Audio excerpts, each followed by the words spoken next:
So this is sir basically, revision class भी होगी? बताइए। सर रिवीजन क्लास भी होगी क्या? Revision class we will see, अगर टाइम बचता है तो रिवीजन क्लास भी कराएंगे, that's not a problem, depend करता है आप लोगों के ऊपर। Okay. Correct, if you we get time so उसमें कोई प्रॉब्लम नहीं है, बट पर्सनली मुझे लगता है कि आप जितना ज्यादा खुद रिवाइज करोगे उतना ज्यादा बेटर होगा। We will take doubt classes, personally I believe in taking doubt classes, correct, rather than कि मैं सब कुछ दोबारा बताऊं। सो सो ये लास्ट चैप्टर स्टार्ट करते हैं, this chapter number I think 9 है, तो चैप्टर नंबर 9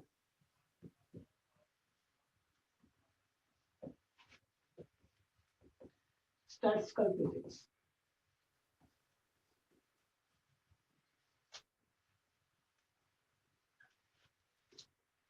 तो ये चैप्टर सारे एग्जाम्स के लिए काफी इंपॉर्टेंट है, टीएफआर, जेएस, जेएम, जो भी एग्जाम आप देने वाले हो, एचयू, बीएचयू, डीयू, सब एग्जाम्स के लिए काफी इंपॉर्टेंट है। सो जैम में तो काफी बेसिक लेवल की चीज आती है, वो हम लोग कवर करेंगे। सो जो जैम का एग्जाम देने वाला है वो सिर्फ असाइनमेंट पे फोकस करे, क्योंकि मैं 1-2 दिन में देने वाला हूँ, क्योंकि अभी हमें उसकी जरूरत भी नहीं है 1-2 क्लासेस में। टीएफआर में भी लगभग सब प्रॉब्लम्स कवर हो जाएंगी, और जस्ट में हो सकता है कि एक आध प्रॉब्लम ऐसी आए जो सिलेबस में मैं कवर ना करूं, सो मैं उस पर ज्यादा फोकस नहीं करना चाहता, क्योंकि उसके लिए I need to take more classes, बहुत सारे कंसेप्ट डेवलप करने पड़ेंगे, और मैं नहीं चाहता कि आप उस चीजों में फंसे। वैसे भी किसी भी एग्जाम को क्वालिफाई करने के लिए ये भी स्ट्रैटेजी है that we have to learn to leave the problems. हर सवाल नहीं करना होता, कुछ चीजों को छोड़कर आगे भी बढ़ना है, या सब लोगों से नहीं करना है, just leave, avoid them and move forward. जहां से आसान आसान सवाल मिले उन्हें कीजिए, वहां से पॉइंट्स गेन कीजिए, क्योंकि एग्जाम में इस बात से कोई भी फर्क नहीं पड़ता कि आपने कौन सा सोल्यूशन, कौन सा क्वेश्चन सॉल्व किया है। द इम्पोर्टेंट थिंग इसकी आपने कितने क्वेश्चन सही किए। सो सही गोले बनने पे ध्यान देना है, इस बात पे बिल्कुल भी ध्यान नहीं देना है कि हम कौन सा सवाल कर रहे हैं। इसलिए मैं उस पर चीजें नहीं कराऊंगा, but we will see. Okay, दूसरी चीज, ये चैप्टर ज्यादा बड़ा नहीं है in terms of theory. Theory यहाँ पे बहुत सारी लिमिटेड है,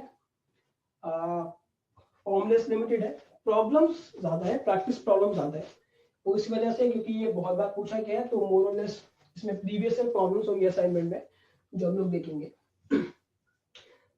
एक चीज और, शुरू की जो भी क्लासेस होंगी आज और कल की नेक्स्ट प्रॉब्ली कल की क्लास, सो वो क्लासेस लगभग फाउंडेशनल क्लास होंगी। आई मीन कि स्टैटिस्टिकल फिजिक्स क्या है, कैसे काम कर रहा है, क्या क्या यूज है, उस पर बेस्ड होगा। तो उसमें से आपको असाइनमेंट्स में ज्यादा चीजें नहीं कुछ होंगी, आई मीन सिर्फ बेसिकली कंसेप्चुअल चीज होंगी, क्या क्या स्टैटिस्टिकल फिजिक्स है, कैसे काम करता है, क्या यूज है, वो चीजें। और इम्पोर्टेंट चीज, क्योंकि बहुत सारे टॉपिक्स आपके पैरेलल चल रहे हैं, आई नो कॉलेज भी चल रहा है, एग्जाम्स भी आने वाले हैं, सो आई रिकमेंड कि जितना क्लास में कराया जाए उतना ही फोकस कीजिए। आप, इट्स नॉट इम्पॉर्टेंट कि आप किसी बुक से इसको पढ़िए, कोशिश कीजिए क्लास में अच्छे से समझिए। और जो भी जितना भी मैं टारगेट दे रहा हूँ, ज्यादा प्रॉब्लम्स नहीं होंगी, शायद रोज 10 से 15 प्रॉब्लम्स होंगी, आई होप वो कर सकते हैं, और we will try to do more problems in the class. कोई डाउट किसी को इससे पहले स्टार्ट करें? कोई भी doubt? So this chapter is very interesting and very important. So bachelors level में इसका लगभग फाउंडेशनल चीजें हैं, और मास्टर्स लेवल में आपको डिटेल में पढ़ने को मिलता है स्टैटिस्टिकल फिजिक्स। तो हम लोग मोर और लेस सिलेबस में रेस्ट्रिक्टेड रहेंगे, थोड़ी चीजें ऊपर की देखेंगे, बट मोर और less we will try to restrict ourselves to the syllabus. अब जो भी टाइम चल रहा है उसमें मैं रिकमेंड भी करूंगा कि ज्यादा डिटेल में चीजें करने की जरूरत नहीं है, ट्राई कीजिए कि प्रॉब्लम्स प्रैक्टिस पर ज्यादा ध्यान देना है। सो चीजों को करने पे ध्यान देना है, थ्योरी पढ़ने में आपको आगे भी टाइम मिलेगा, दो it's not a good thing from the point of view of physics, लेकिन क्योंकि हमारा मेन टारगेट एग्जाम क्वालिफाई करना है, सो मोर और लेस हम उसी स्ट्रैटेजी पे ध्यान दें। सीखने के लिए आपको बहुत सारा टाइम मिलेगा आगे, डोंट वरी। ओके, एक चीज और, सो शुरू की जो भी स्टैटिस्टिकल फिजिक्स है उसमें बहुत सारे टर्मिनोलॉजीज आपके सामने आएंगी, बहुत सारी डेफिनेशंस आएंगी जो बिल्कुल भी समझ में नहीं आएंगी। टू बी ऑनेस्ट, जब मैं पहली बार उसे करूंगा आपको लगेगा पता नहीं क्या चल रहा है, शायद इन्हें पढ़ाना नहीं आता, इन्हें कंसेप्ट नहीं आते, आपको ऐसा लगेगा। कोई प्रॉब्लम नहीं है, I don't care about what ever you think, लेकिन आई बिलीव जैसे हम आगे बढ़ेंगे, चैप्टर्स के बीच में पहुंचेंगे, आखिर में पहुंचेंगे, तो कंसेप्ट समझ में आना शुरू होंगे। क्योंकि ये कुछ वैसा ही है कि मूवी शुरू होती है, चुड़ैल आ गई, आपको नहीं पता चुड़ैल कौन है। जैसे मूवी खत्म होती है और आप मूवी को दोबारा देखते हो तब आपके सामने सारी चीजें समझ में लग जाती है कि ये सीन कैसे डिजाइन किया गया है, ये सीन क्यों डिजाइन किया गया है। तो स्टैटिस्टिकल फिजिक्स लगभग वैसा ही है। बाकी पीछे जो भी चीजें आपने की थर्मोडायनामिक्स में, वो काफी हद तक आपने बहुत सारी टेक्नोलॉजीज आपको पता थी, ideal gas, real gas, isothermal, isobaric processes, phase transitions, kinetic theory, so चीजें ग्रैस्प करना आसान थी। This is completely new thing. हो सकता है कुछ लोगों ने पढ़ा हो क्लास में, but we will try to look at it from a different point of view. So start करते हैं। So statistical physics is like, अब तक जो भी हमने थर्मोडायनामिक्स में बात की, थर्मोडायनामिक्स में हम लोग बेसिकली बात कर रहे थे मैक्रोस्कोपिक प्रॉपर्टीज की। यानी हम लोग बात कर रहे थे कि हमने एक कंटेनर लिया, कंटेनर में बहुत, जैसे अपनी फेवरेट बॉटल ले लेते हैं, इसमें बहुत सारा पानी है एंड इट इज, बहुत सारा पानी आपके लिए नहीं होगा बट टू बी ऑनेस्ट इसमें बहुत सारा पानी है in terms of number of moles. शायद एक मोल अगर वाटर है 18 gram, so it's like 10 to the power 23 molecules of water, which is really a huge number. So हमने जो भी बात की, किसी भी एक कंटेनर लिया, उसमें कोई गैस ले ली, हमने बात की उस गैस का वॉल्यूम क्या है, उसमें टोटल नंबर ऑफ पार्टिकल्स कितने हैं, टेम्परेचर क्या है, एवरेज एनर्जी क्या है। सो हम लोग जो भी बात कर रहे थे, we were talking in terms of macroscopic parameters, यानी लार्ज लेवल पर आप चीजें क्या देखते हो, उस चीज की बात हम लोग कर रहे थे। सो ये सारा काम करती है thermodynamics, which deals with macroscopic properties, यानी एज अ होल आपको क्या प्रॉपर्टीज मिल रही हैं, आप उस बात की स्टडी करते हो। तो which is pretty a fine concern, क्योंकि हम प्रैक्टिकल लाइफ में जो प्रॉपर्टीज हमें मिल रही है, हमें उसी को समझना इंपॉर्टेंट है। अगर हमें एक एक मॉलिक्यूल के टेम्परेचर से हमें कोई भी मतलब नहीं है, क्योंकि हम जिस दुनिया में रहते हैं वहां एज अ होल इफेक्ट हमें देखने को मिलता है, चाहे ऐसा प्रेशर हो, वॉल्यूम, टेम्परेचर, कुछ जो भी हो।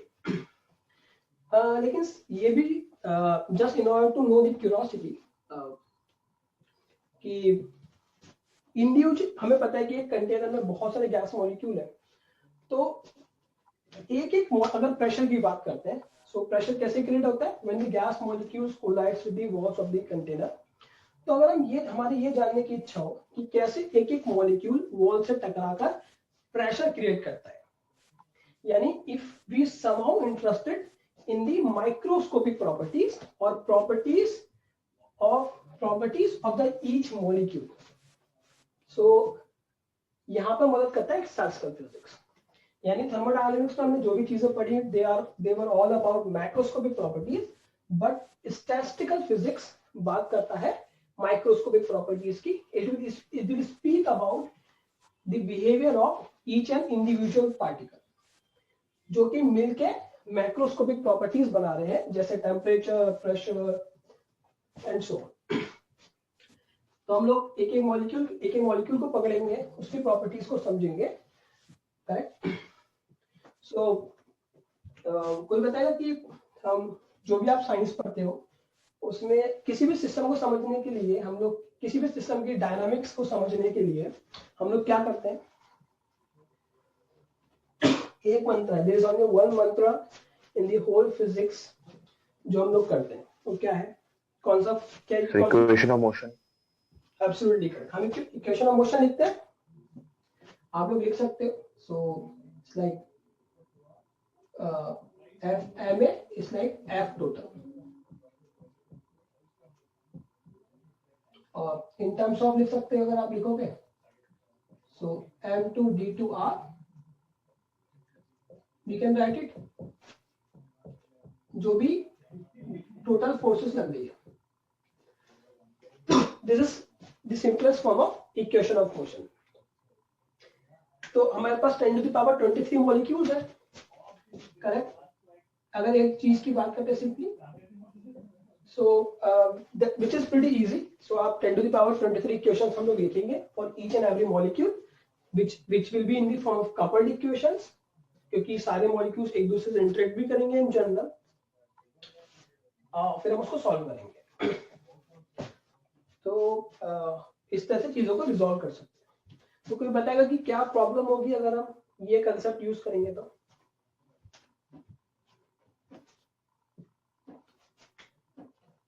If we write 10 to the power 23 coupled equations, तो क्या प्रॉब्लम होगी? We cannot solve easily. Absolutely. अगर भाई दो तीन मॉलिक्यूल्स की इक्वेशन लिख दी जाए, करेक्ट, तभी दिमाग खराब हो जाएगा। हमारे पास 10 to the power 23 इक्वेशंस है, और हमने फर्स्ट लेक्चर में देखा भी था कि ये नंबर कितना बड़ा है। Even if the whole population comes, we can not count it, we need 30 lakh years to count. तो काउंट नहीं कर सकते, लिखेंगे क्या, फिर सॉल्व कैसे करेंगे?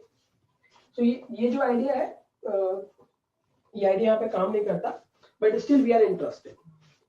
सो बहुत सारे साइंटिस्ट आए, स्टार्ट हुआ बोल्ट्स मैक्सवेल से लेकर, जिसने मैक्सवेल डिस्ट्रीब्यूशन ऑफ स्पीड्स बनाया, जो हमने फर्स्ट चैप्टर में पढ़ा था, which is basically an statistical law.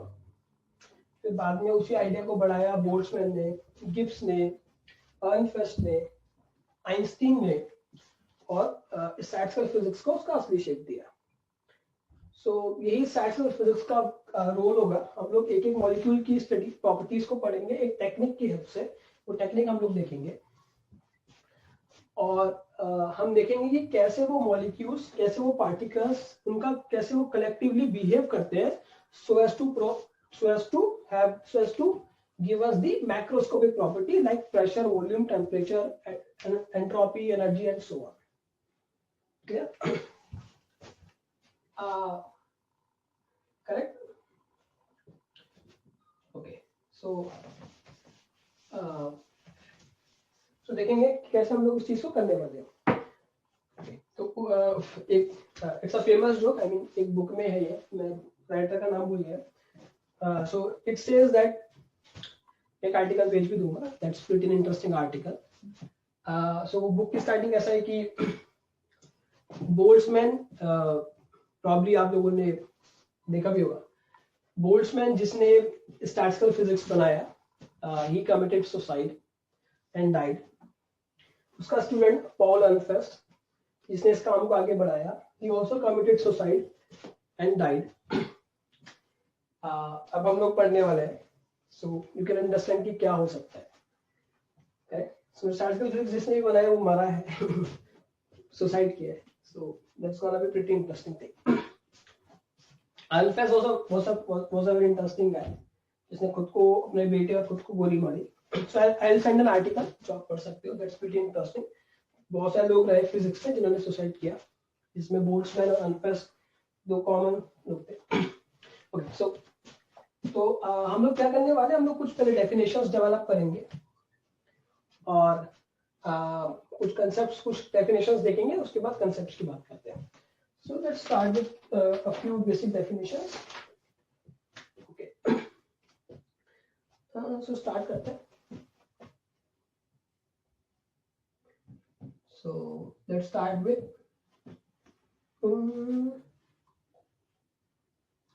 okay, now I want to start with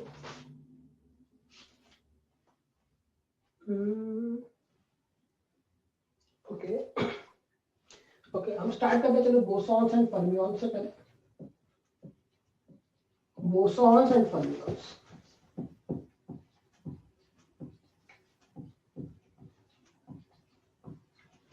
कुछ टर्म्स डेवलप करेंगे, बोसॉन्स फर्मियॉन्स की बात करते हैं, फिर हम बात करेंगे indistinguishable particles की, and then we will talk about macroscopic and microscopic states. So bosons fermions की बात करते हैं। Okay, so इसमें हमें देखना है distinguish. So here we have parameters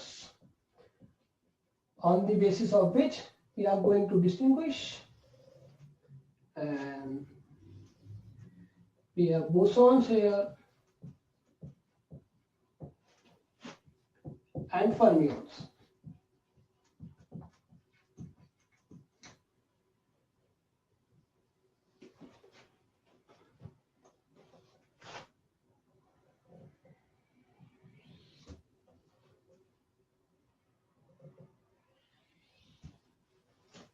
So आप लोगों को न्यूक्लियर फिजिक्स हो गया क्या भाई? नहीं हुआ। Quantum mechanics? यस सर, हो गया। Yes sir. क्वांटम मैकेनिक्स में आप लोगों ने पढ़ी है टर्म्स बोसॉन्स फर्मियंस? नहीं no sir. Okay no problem. Okay so देखते हैं इसकी पहले डेफिनेशंस देखते हैं एक बार कैसे डिफाइन करते हैं।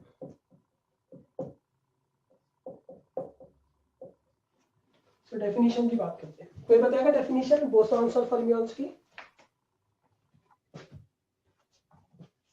Bosons, the particles Boson. that follow Bose-Einstein statics, and fermions follow Fermi-Dirac statics, and we can also distinguish on the basis of spin. कोई और बताएगा? हाफ और इंटीग्रल स्पिन हो तो फर्मियंस सर, और इंटीग्रल स्पिन्स हो तो bosons. Correct. Good. So bosons are, they are integral spin particles.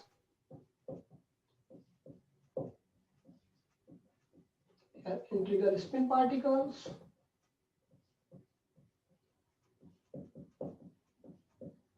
Sir fermions Pauli exclusion principle को फॉलो करते हैं और बोसॉन्स फॉलो नहीं करते हैं।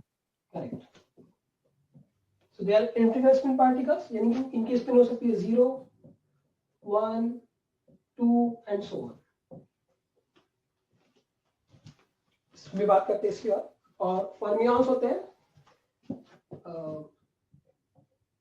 स्पिन को हम स्मॉल एस से दिखाते हैं। They are half odd, they are half odd integral spin particles.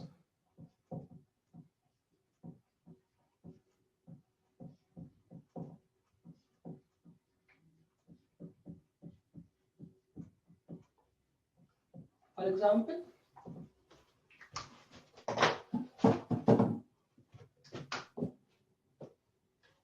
uh, 1/2,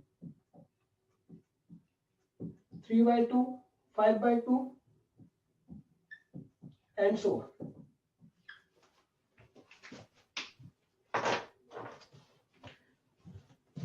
So bosons में दो तरह के पार्टिकल्स एग्जिस्ट करते हैं नेचर में। तो बताएंगे कि पार्टिकल कैसे डिफाइन करते हैं हम लोग? How do we define particles?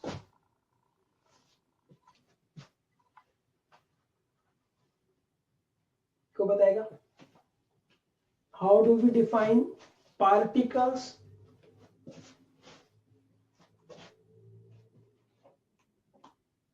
So, it might be defined as an entity whose dimension is very much less than the distance in comparison to the distance covered by it. Okay, correct. Or a particle is a point mass in the space. Point mass in space. Okay. And how do we define? So properties like momentum. So properties like momentum define a particle. Okay, properties like momentum define a particle. Okay. And how do we define elementary particles? Elementary particles means जिनसे systems बने. So on the basis of mass and interaction forces. Correct. But what are the Intrinsic spin. बताइए. Interactions के basis On the basis of intrinsic spin. On the basis of intrinsic spin. Correct. Okay. कोई और बताएगा कि elementary particle basic definition क्या होगा? What? Why are we calling them elementary particles? Sir, they are found in the nucleus. All elementary particles are not found in the nucleus.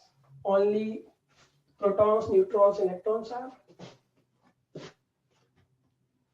So sir fermion जो fermion है वो poly exclusion principle को follow करता है और bosons नहीं करता.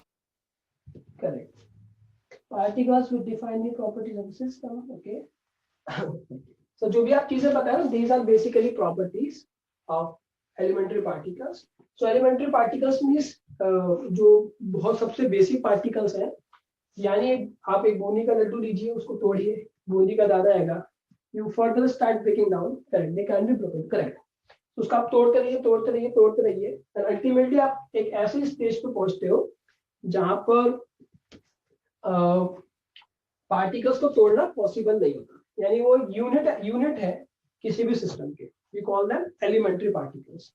जैसे हमारे पास इलेक्ट्रॉन्स है, muons, photons, neutrinos, Higgs boson, जो वॉट पार्टिकल आपने पढ़ा होगा. So these are elementary particles, correct. जबकि protons and neutrons, they are not elementary particles, they are themselves made up of quarks. Correct. Elementary particles cannot be divided. Good. जो भी elementary particles हमारे पास होते हैं, on the very basic, they are divided into two categories, bosons and fermions. So कुछ particles हैं जिनकी spin odd half odd होगी, यानी या odd half odd, the same thing. 1/2, 3/2, 5/2 half होगी, लेकिन odd होना चाहिए. 1/2, 3/2, 5/2 and so on.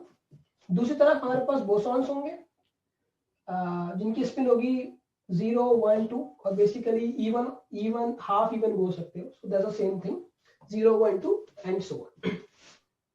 Correct. So spins के बेसिस पे, ये स्पिन क्या है, this is basically intrinsic spin. कोई पता है कि स्पिन का मतलब क्या है पार्टिकल्स की? कुछ आता है बताना? What do we mean by कि इलेक्ट्रॉन की कुछ स्पिन है? कोई बताना चाहेगा?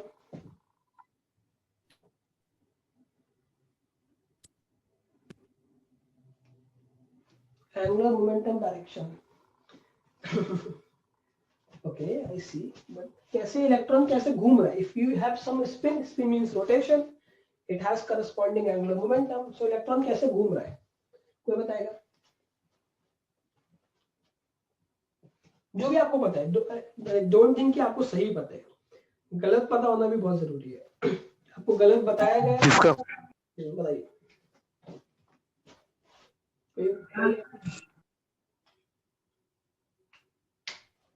क्वांटम नंबर तो एक मैथमेटिकल डिस्क्रिप्शन है, कैसे इलेक्ट्रॉन असल में घूम रहा है. जो भी आपको पता है, व्हाट आपको जो भी आज तक पता है वो बताओ.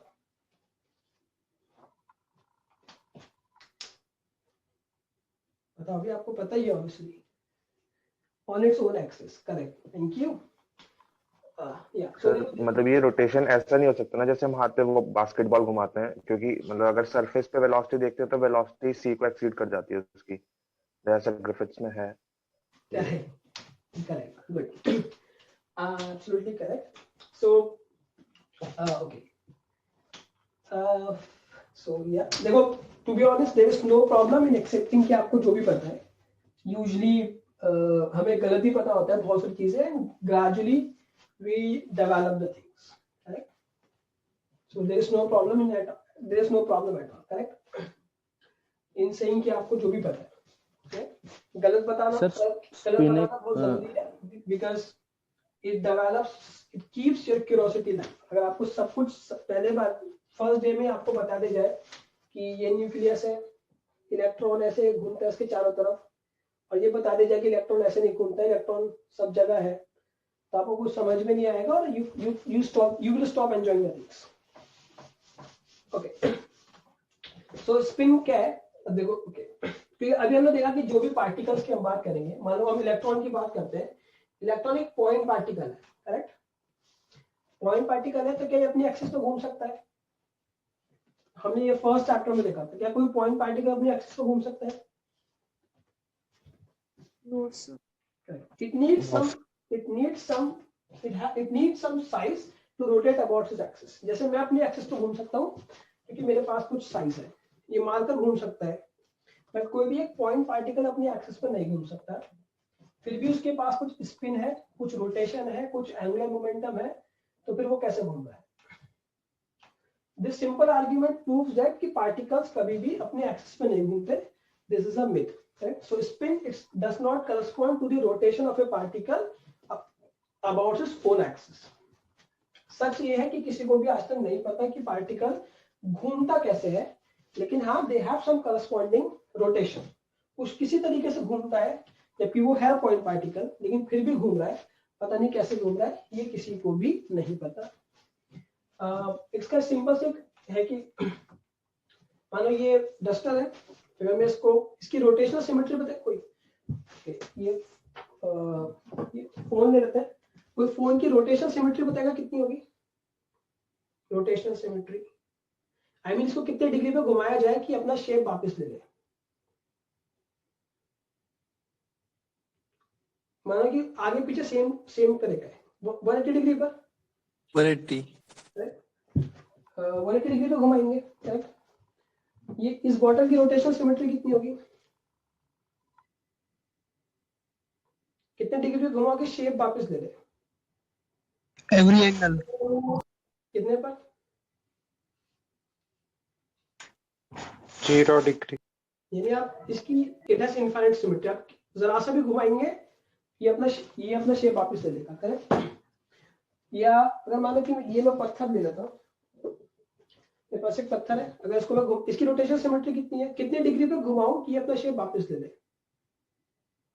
360 डिग्री पे, करेक्ट? क्योंकि इसमें कोई सिमेट्री नहीं है. तो यानी दुनिया की कोई चीज कितनी भी गंदी शक्ल की हो, if you rotate it at 360 degree it will take it shape back. लेकिन अगर मैं इलेक्ट्रॉन की बात करता हूँ, सो इलेक्ट्रॉन को 720 डिग्री पे अगर आप घुमाओगे तब वो अपना शेप वापस लेता है. You have to rotate it by 720 degree, यानी 2 रोटेशन देने पड़ेंगे पूरा. तो बताओ कैसा होगा?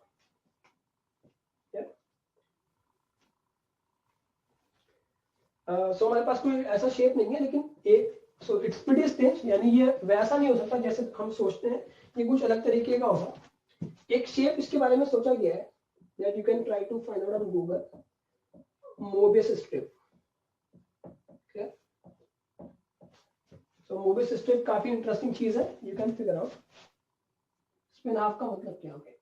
That's a good question. Yes, so you can figure it out. देख सकते हैं आप लोग. So Mobius strip काफी अच्छा है, it's very interesting. Okay. Spin के बारे में हमें कुछ भी नहीं पता है. सो रिचर्ड फैनमैन को आप जानते होंगे. तो रिचर्ड फैनमैन एक बार famous story about spin. So Richard Feynman एक बार एक जगह टॉक देने जाते हैं और the talk was all based on spin. So पूरी कहानी सुनाते हैं डे 1 में, और जब डे 1 खत्म हो जाता है तो वो पूछते हैं क्वेश्चन. तो एक बंदा खड़ा होता है, कहता है कि sir I like your lecture on the whole story of spin, but what spin is? Feynman कहते हैं that's a very good question. 2-3 बार ऐसे घूमते हैं, कहते हैं very good question, very good, I like it. फिर कहते हैं कि मैं कल बताऊंगा. कल आ जाता है, नेक्स्ट लेक्चर आता है, फिर पूरा लेक्चर डिलीवर करते हैं. एक बंदा आता है, वो सेम बंदा पूछता है कि sir what is spin actually? कहते हैं that's a very nice question. फिर 2-3 चक्कर लगाते हैं और फिर कहते हैं कल बताऊंगा. और ऐसे कल बताऊंगा करके पूरी लेक्चर सीरीज निकल जाती है. Last day of the lecture होता है, फिर बोलते हैं लास्ट में क्वेश्चन. बंदा कहता है कि सर आप तो बता दो स्पिन क्या है? तो कहते हैं that's a very nice question. फिर 2-3 चक्कर लगाते हैं और कहता है कि मुझे नहीं पता कि स्पिन क्या है असल में, but it has there is something. So mathematically we proved and experimentally we also have spin. Clear? So हमें असल में पता नहीं कि स्पिन क्या है. हाफ की बात अभी करेंगे. कोई डाउट किसी को यहाँ तक? हेलो हेलो कोई डाउट किसी को? Hello so this is hello बताइए. सर जब मैथमेटिकली और एक्सपेरिमेंटली पता है तो फिजिकली डिफाइन क्यों नहीं है spin? because we cannot have an individual electron ना है. एक इलेक्ट्रॉन आप होल्ड नहीं कर सकते, so we cannot study about it. हम जो भी कलेक्टिव बिहेवियर हम देख पाए, तो कलेक्टिव बिहेवियर एक अलग स्टोरी है और इंडिविजुअल प्रॉपर्टीज एक अलग चीज है. दो theoretically we can deal with individual electrons, लेकिन एक्चुअल में क्या हो रहा है that we do not know. हमारे पास मॉडल्स है, but since we cannot, models जब तक सही नहीं हो सकते जब तक हम एक्सपेरिमेंट्स ना कर ले, एंड बिकॉज हमारे पास प्रिसिशन की कमी है, we cannot perform an experiment with an individual electron, अभी तक हम बता नहीं पाए. तो कुछ एग्जांपल्स के लिख लेते हैं. Let me write few examples. Sir फिर हाफ स्पिन का क्या मतलब है? हाफ वोड स्पिन का मतलब कि हाफ रोटेशन पर सेम दिखने लगता है. मैं भी बता रहा हूँ एग्जांपल्स के लिए. सो मुझे सर क्रिकेट में बॉल स्पिन होती है, क्या वो फिजिकल एग्जांपल नहीं है? करेक्ट. सो हिस्टोरिकली बिल्कुल से पूछा कि जो स्पिन का कंसेप्ट बेसिकली आया वो हमारे पास सन है एंड अर्थ उसके चारों तरफ घूम रहा है उसकी एक्सिस पे और अपनी एक्सिस पे भी घूम रहा है. तो जब सबसे पहले स्पिन का कंसेप्ट डेवलप हुआ, which comes from the Dirac equation, ड्राक ने दिया था. ड्राक वाज अ फेमस बॉल ड्राक जो वेरी इंटरेस्टिंग है. उसने आइंस्टीन्स की रिलेटिविटी को और क्वांटम मैकेनिक्स को कंबाइन किया था and he gives relativistic quantum mechanics. वहां से स्पिन का कंसेप्ट डेवलप आया. सो वहीं से आइडिया सोचा गया कि जैसे इलेक्ट्रॉन अपने जैसे अर्थ अपने एक्सिस पर घूमता है और सन के चारों तरफ घूमता है, इसी तरह इलेक्ट्रॉन न्यूक्लियस के चारों तरफ घूमता है और अपने एक्सिस पर घूमता है. जैसे बॉल का बताया कि क्रिकेट बॉल अपनी एक्सिस पर घूम रही है, बट प्रैक्टिकली ऐसा नहीं होता. इलेक्ट्रॉन अपने एक्सिस पर नहीं घूमता क्योंकि वो पॉइंट पार्टिकल है. It can not rotate about its own axis. तो कोई साइज ही नहीं है कैसे घूमेगा. ओके. सो कुछ इसके एग्जांपल्स बताता हूँ. जैसे इसका फेमस एग्जांपल है फोटोन. इसकी स्पिन होती है 1. स्पिन को स्मॉल एस से लिख रहा हूं. ओके. Spin is small, S is 1. Photon की स्पिन 1 होती है. We have Higgs boson.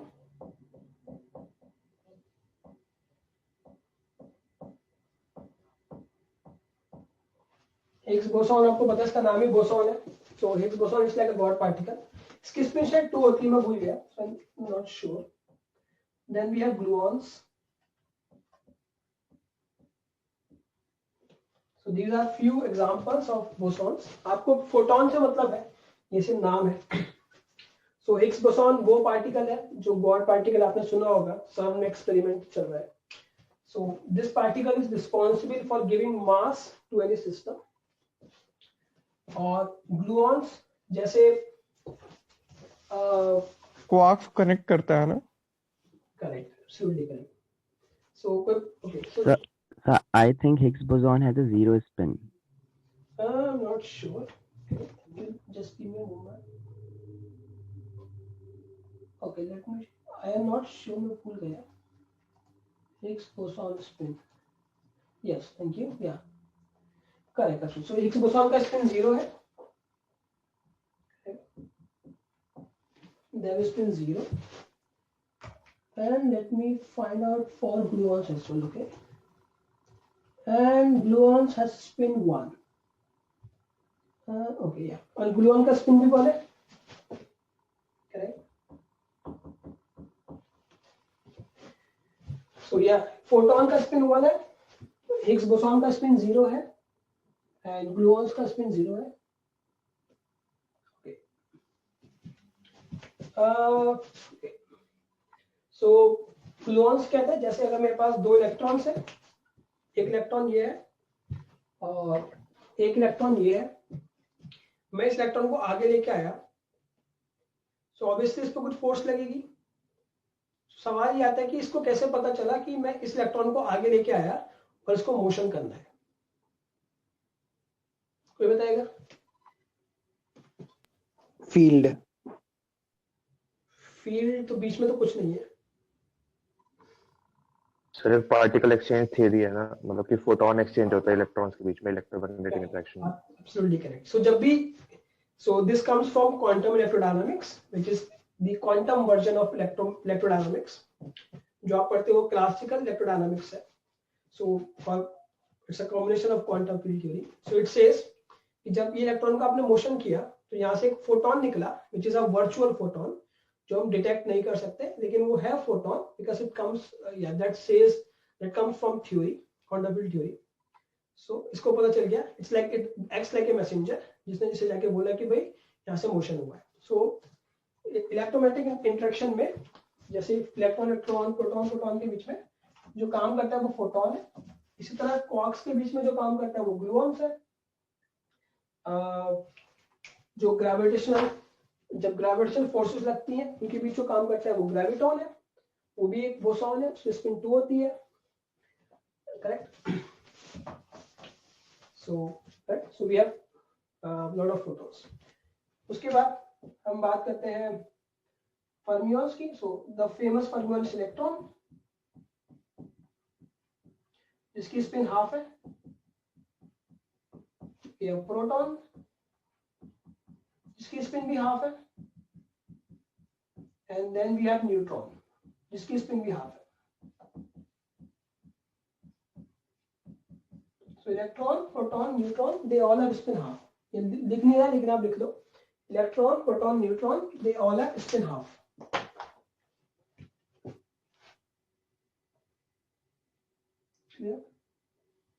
Gauss theory, field. Okay, so these are really big terms. Gauss theory, field. Okay, so I do not want to go ahead and detail क्योंकि कहानी कहीं और चली जाएगी. Okay, so you guys can go through that. Gauss theories can, so these are basically some mathematical structures which has meaning. Okay, so half spin का मतलब क्या हुआ सर यहाँ पे? ओके, सो स्पिन का मतलब क्या है वो बताता हूँ थोड़ा सा. सो अगर मान लो कि एक इलेक्ट्रॉन बीम मेरे पास आ रही है, इलेक्ट्रॉन, और आपने यहाँ पे कोई मैग्नेटिक फील्ड लगा दी. करेक्ट. सो आपने कोई मैग्नेटिक फील्ड लगा दी है. आपको पता है कि मैग्नेटिक फील्ड जब कोई इलेक्ट्रॉन चार्ज पार्टिकल मोशन करता है, सो मैग्नेटिक फील्ड उस पर कोई फोर्स लगाती है. तो हम ये देखते हैं कि जब कोई भी इलेक्ट्रॉन बीम पास होती है, सो दो कंपोनेंट में ब्रेक हो जाता है, 2 कंपोनेंट्स में ब्रेक हो जाता है. सो जब 2 कंपोनेंट्स में ब्रेक हो गया, सो उसके करस्पॉन्डिंग उसकी स्पिन हाफ है.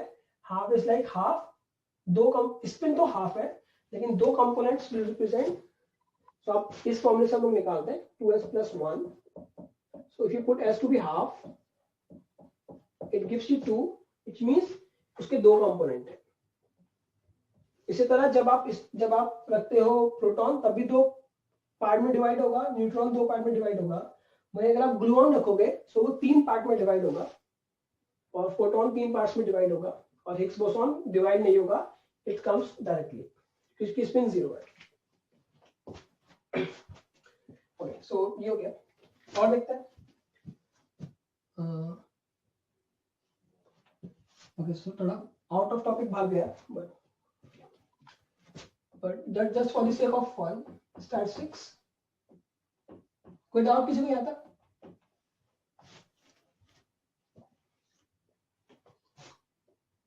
ओके, स्टैटिस्टिक्स की बात करते हैं. So bosons follow Bose Einstein statistics. They follow Bose. Sir fundamental particle theory के लिए कोई बुक बता दीजिए, जस्ट फॉर इंटरेस्ट. ग्रिफिथ पढ़ लीजिए. ग्रिफिथ की पार्टिकल फिजिक्स की बहुत अच्छी बुक है. Okay sir. और दे फर्मियंस फॉलो फर्मी-डिराक स्टैटिस्टिक्स, जिसके बारे में हम लोग बात करेंगे आगे.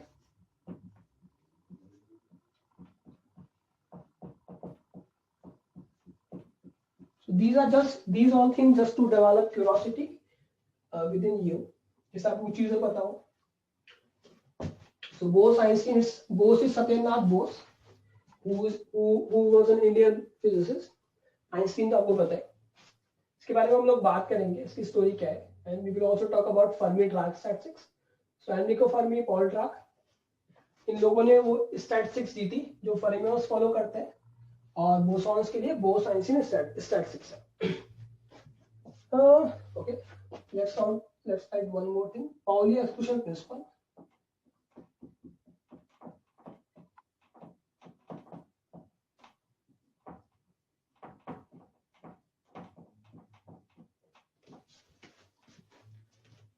कोई डाउट किसी को यहाँ तक?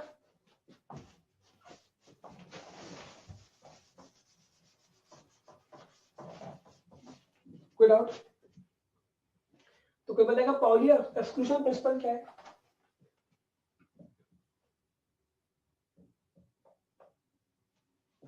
जो भी आपको पता है whatever you know, Pauli exclusion principle. Sir किसी दो पार्टिकल के किसी भी दो पार्टिकल्स के चारों क्वांटम नंबर सेम नहीं हो सकते। Correct, but that's not absolutely correct. Basically, they cannot exist in the same quantum state. Two particles simultaneously does not exist in the same quantum state. Correct, but that's not absolutely correct. एक word missing है, कोई और बताएगा? देखो सही बताया आपने, एक छोटा सा वर्ड मिसिंग हो गया व्हिच इज की वर्ड। कोई और बताएगा? टू आइडेंटिकल स्टेट में दो इलेक्ट्रॉन की स्पिन सेम नहीं हो सकती। Okay, but this is a special case, या दैट्स एब्सोल्युटली करेक्ट। लेकिन ये एक स्पेशल केस है, पाउली एक्सक्लूजन प्रिंसिपल पूछ रहे हैं। कोई और बताएगा? बिल्कुल सही बताया।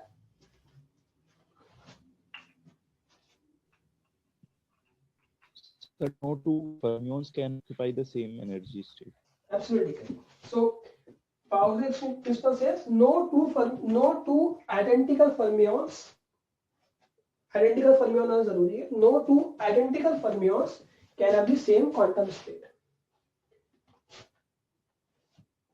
So दो particles, दो अगर सेम मैं fermions लेता हूँ, मान लो दो इलेक्ट्रॉन्स या दो प्रोटॉन या दो न्यूट्रॉन्स, so उनके सारे क्वांटम नंबर सेम नहीं हो सकते। They can not have all the same quantum state.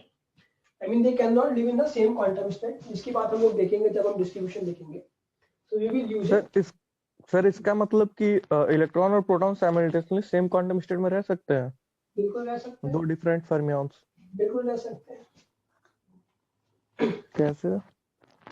जैसे सेम एनर्जी स्टेट में जैसे क्वांटम नंबर भी सेम हो, क्वांटम स्टेट, कैसे दो फर्मियंस एक साथ रह सकते हैं? में से एक प्रोटॉन हो और एक इलेक्ट्रॉन हो। they can live, no problem at all. आराम से रह सकते हैं। That comes from theory. I mean, I cannot give this most simple argument, but we can. They can live because they will have a different wave functions. Because of their different properties, they have different sizes, different masses, and they have different isospin. बहुत सारी properties उनकी अलग है। Simplest word is to say that they have, because they have a different wave function. Okay, so जो भी bosons है, they do not obey. So they do not obey Pauli exclusion principle, but they obey. So जो भी fermions है or the particles that obey Fermi-Dirac statistics, they follow Pauli exclusion principle. It means no two electrons can live in the same quantum state, or they cannot have all four same quantum numbers. जैसे आपको पता है कि अगर मेरे पास कोई भी एक आइटम है और अगर मैं उसको 1s2 2s2 आपने पढ़ा होगा 2s2 2p और 2p2 है, सो एक इलेक्ट्रॉन यहाँ पर है, सो दूसरा इलेक्ट्रॉन यहाँ पर नहीं रह सकता। यहाँ अगर 2p4 की बात करते हैं तो वो दूसरा इलेक्ट्रॉन ऐसे नहीं हो सकता, अगर आएगा तो स्पिन डाउन के साथ आएगा। Correct? So that's the simplest thing. लेकिन फोटो अगर हम बात करते हैं फर्मी बोसॉन्स की, so all photons can live in the same quantum state. सारे फोटॉन सेम क्वांटम स्टेट में रह सकते हैं। This is very important. ऐसा होना बहुत जरूरी था हमारे लिए। अगर ऐसा नहीं होता तो शायद दुनिया एग्जिस्ट नहीं करती, क्योंकि बिग बैंग होने के लिए ये होना बहुत जरूरी था। बहुत सारे स्टार्स जैसे न्यूट्रॉन स्टार, व्हाइट ड्वार्फ,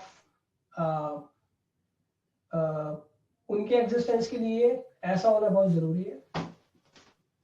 और सन से अगर लाइट मिल रहा है, this is very important. So each and everything has a lot of contributions. So ये स्टूडियो के छोटे से वाले कहते हैं केमिकल पोटेंशियल भी चलो, that's not important, we can skip that. कोई डाउट किसी को यहाँ इसमें? Sir, here's a spin. It's all about division of particles. Yes.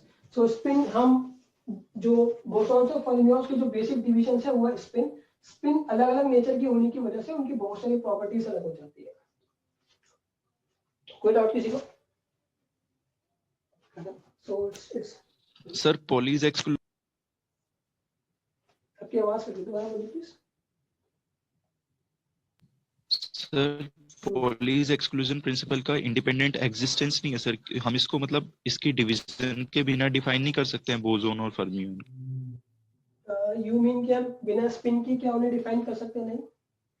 क्या आपका ये मतलब? आई मीन सर, हम जो है मतलब पॉलीज एक्सक्लूजन प्रिंसिपल की डेफिनेशन में ही फर्मियंस को इंक्लूड कर रहे हैं, तो उसका इंडिपेंडेंट एग्जिस्टेंस है इस प्रिंसिपल का। Pauli exclusion principle is only valid for fermions. No, it does not have. आप स्पिन के बिना वेव फंक्शंस की फॉर्म में बोल सकते हो कि जो भी बोसॉन्स होते हैं they have symmetric wave functions, तो उसकी टर्म में बोल सकते हो, और फर्मियंस के एंटी सिमेट्रिक वेव फंक्शंस होते हैं। So why did you say? Okay sir. Yeah, but Pauli exclusion principle is only valid for fermions. Right? Okay, so कुछ और देखते हैं। So एक डेफिनेशन और देखते हैं। So आपको you need not to bother a lot. I mean, ये सिर्फ बहुत सारी फन के लिए थी। You just have to know the basic things. So next definition देखते हैं, distinguishable या okay. उससे पहले देखते हैं macro and micro states. Macro states and micro states.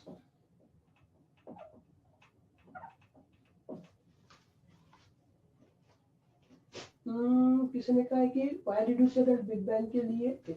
So for big bang के वक्त क्या हुआ था कि अचानक कुछ चेंज हुआ और हम दुनिया एग्जिस्टेंस में आ गई। सो वो जो चेंज हुआ that is because of the Heisenberg uncertainty principle which effectively work for fermions. इस वजह से so just a very quick answer that's not in detail। so macro micro states की बात है। कोई बताएगा कि क्या होता है macro and micro states? So the number of ways in which the energies can be distributed in the particles is called microstates।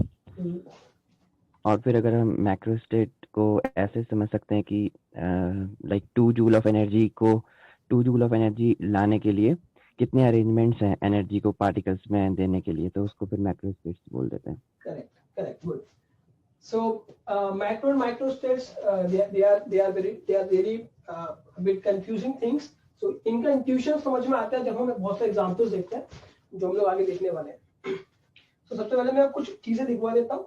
I'll try to explain them, but जैसे एग्जांपल्स देखेंगे तब चीजें और समझ में आएंगी। Please bear with me। So पहले macro state की बात करते हैं।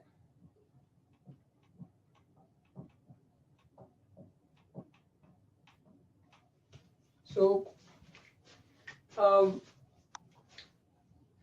जैसे हमें पता है कि एक कोई सिंपलेस्ट एग्जांपल लेते हैं। एक कंटेनर में कुछ गैस मॉलिक्यूल है, मान लो कि उसमें 100 मॉलिक्यूल्स है। अगर 100 मॉलिक्यूल्स उसके अंदर है, so the system as a whole will have fixed some number of particles, some volume and some energy. So ये 3 मेन प्रॉपर्टीज है किसी भी सिस्टम की होंगी। और अगर आप बाकी so they will have 3 main properties: total number of particles, volume and energy, fixed energy। so बाकी प्रॉपर्टीज को इनके टर्म्स में देख सकते हैं। जैसे अगर प्रेशर निकालना है तो आपको पता है pressure is 2E/3V। so if you know energy, if you know volume, you can simply speak about the pressure।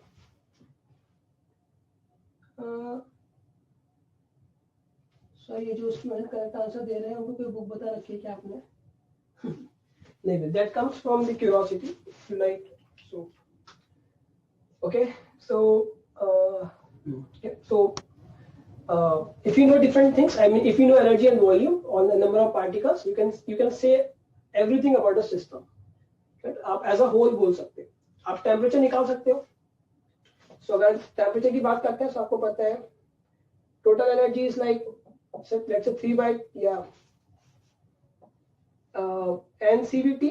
So if you know energy, if you know N, if you know about gas, you can speak about temperature. So correct. So ये basically macro state को बताता है. So macro is basically macroscopic state. यानी अगर so let me write. So let me define it. A macro state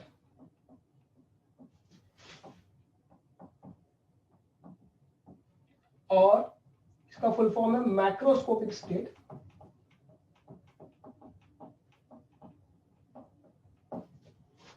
is specified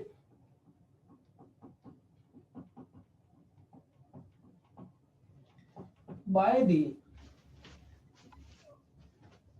simplest में definition लिखवा देता हूँ, and by the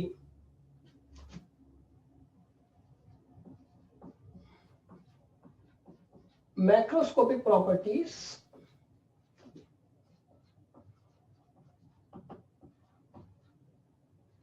of a system. Yeah, of the microscopic properties of a system.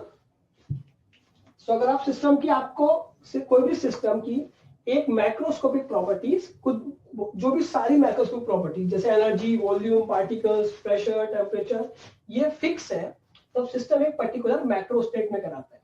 अगर एक भी property change हो गई तो सिस्टम की मैक्रो स्टेट चेंज हो जाएगी. So it is actually specified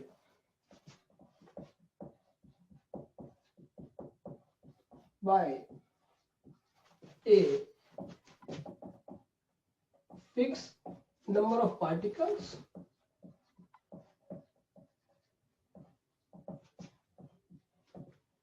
capital N,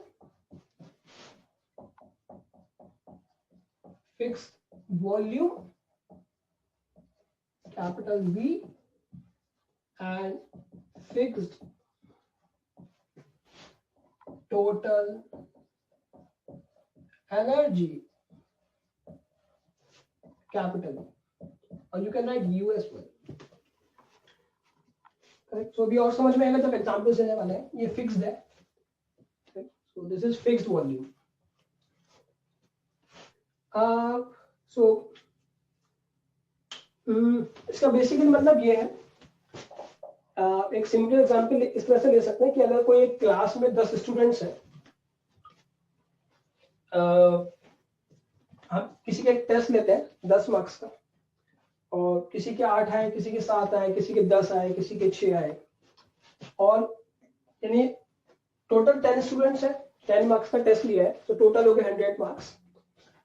और 100 में 87 मार्क्स अगर सबका सम करते हैं तो 87 मार्क्स आते हैं.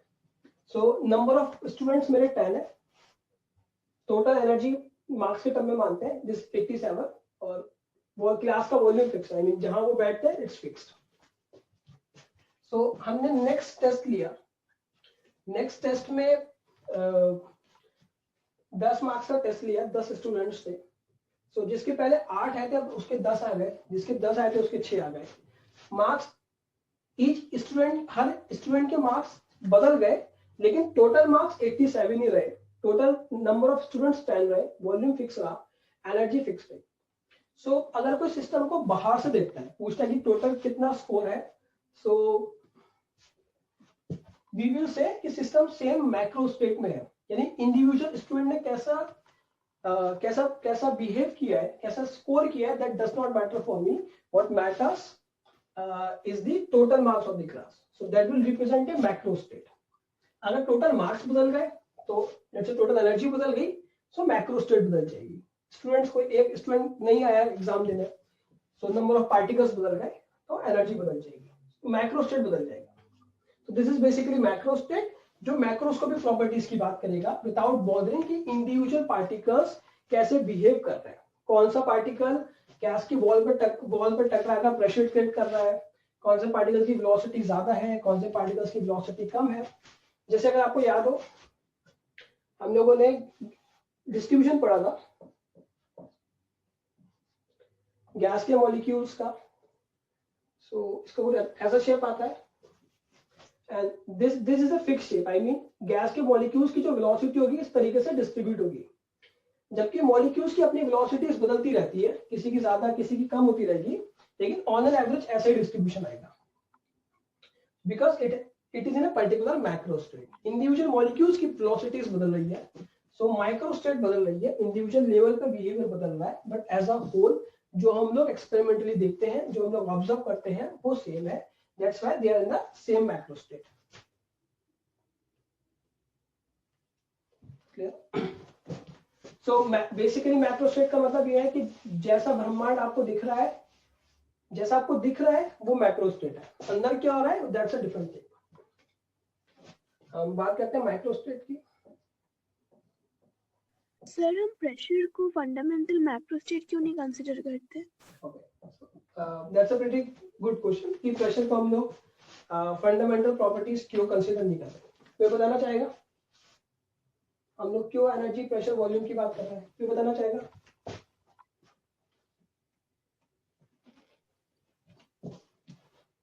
We can control volume and number of particles explicitly, but we cannot control pressure. It depends on number of particles and volume. Okay. PV equal to 2/3 times E. We know E number of particles and volume, then we can calculate P. उल्टा भी बोल सकते हैं, if you know energy, if you know pressure. फिर volume का exclude करना पड़ेगा. That's the same thing, I mean. Yeah, so that's pretty interesting question. Okay, so let me think about it and then the easiest way. Sir particle के बीच जो intermolecular तो बताएगा interaction हो रहा कोई आइडिया? है, हेलो तो बताइए. सर पार्टिकल के बीच जो इंटरमोलिकुलर इंटरेक्शन हो रहा है उसके कारण भी प्रेशर क्रिएट हो सकता है. Yes. So लेकिन हम लोग मैक्रोस्कोपिकली प्रेशर को हम लोग देख सकते हैं, that's not a problem. Okay. Sir हम जैसे मतलब प्रेशर में मतलब एनर्जी के केस में हम ऐसा बोल रहे थे ना कि इंडिविजुअल पार्टिकल की एनर्जी मतलब जैसे मास का डिस्ट्रीब्यूशन था, मतलब 8 किसी के मार्क्स से और 10 किसी के मार्क्स से, तो इंडिविजुअल कंट्रीब्यूशन हमारे लिए मैटर कर रहा था. पर हम प्रेशर के लिए देखते हैं तो ऐसा तो हम नहीं कह सकते ना कि इस गैस मॉलिक्यूल ने इतना प्रेशर लगाया या 1 बार प्रेशर इसने लगाया, ओवरऑल प्रेशर 3 बार है तो 1 बार इसका 2 बार इसका, मतलब ओवरऑल प्रेशर 3 बार है ना, पर्टिकुलर पार्टिकल ने कितना प्रेशर लगाया वो उसका कोई सेंस है नहीं हमारे पास. Correct. So that can be the answer कि इंडिविजुअल प्रेशर कितना लगा रहा है, लेकिन इंडिविजुअल वॉल्यूम भी मैटर नहीं करती. इंडिविजुअल वॉल्यूम भी मैटर नहीं करेगा. So volume is basically the whole मतलब इसके लिए मुझे वॉल्यूम वाला पॉइंट ही काउंटर लगा था. सो इसका जो बेसिक आंसर है that is in the mathematics. तो अगर आपको याद हो general expression, so du which is basically de is TdS minus PdV plus mu dn. तो जो उसका आंसर है वो बेसिकली इस स्टोरी में है. सो क्योंकि हमारे पास यहाँ 4 वेरिएबल्स हैं, एनर्जी, एंट्रोपी, जिसके डेरिवेटिव्स आप किसी भी चीज को लिख सकते हो. I mean, if you know, you can write pressure as a variation of energy with respect to volume, keeping entropy and number of particles as constant. So, लेकिन अगर यहाँ पे VdP होता, so आप फिर pressure की term में denote कर सकते थे. So this basically comes from the mathematics, because if you can keep these 3 things fixed, I mean, if you know, if you parameterize our system using N, V and E, you can know everything about the system, क्योंकि हमारे पास combined first and second law इस form में है, where energy, volume and number of particles are in terms of derivatives. So आप बाकी properties को निकाल सकते हो. अगर यहाँ VdP, correct. So अगर आपको याद हो जो हमने थर्मोडायनामिक पोटेंशियल्स देखे थे, so इसलिए यहाँ पर ये हेल्पफुल है. So this is basically a pure mathematical terms, but you can also say in terms of pressure. वो भी आप कर सकते हो, बट वहाँ पे थोड़ी मैथमेटिक्स टफ हो जाएगी क्योंकि वहाँ पे प्रेशर डेरिवेटिव की फॉर्म में नहीं है, फिर हमेशा डबल डेरिवेटिव्स में जाना पड़ेगा. माइक्रो स्टेट्स की बात करते हैं. सो मैं थोड़ा स्लो चल रहा हूँ जानबूझ के, जिससे आप ग्रेस्प कर पाओ चीजों को, otherwise they are very technical things. जिन लोगों ने पहले नहीं पढ़ा उनके लिए काफी मुश्किल होगा. So it's the same thing. अब एग्जांपल लेंगे तब और समझ में आएगा. A microstate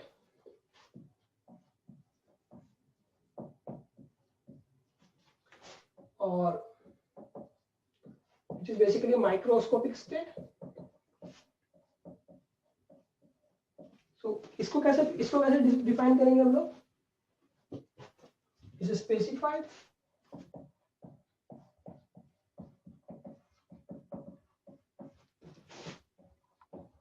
by the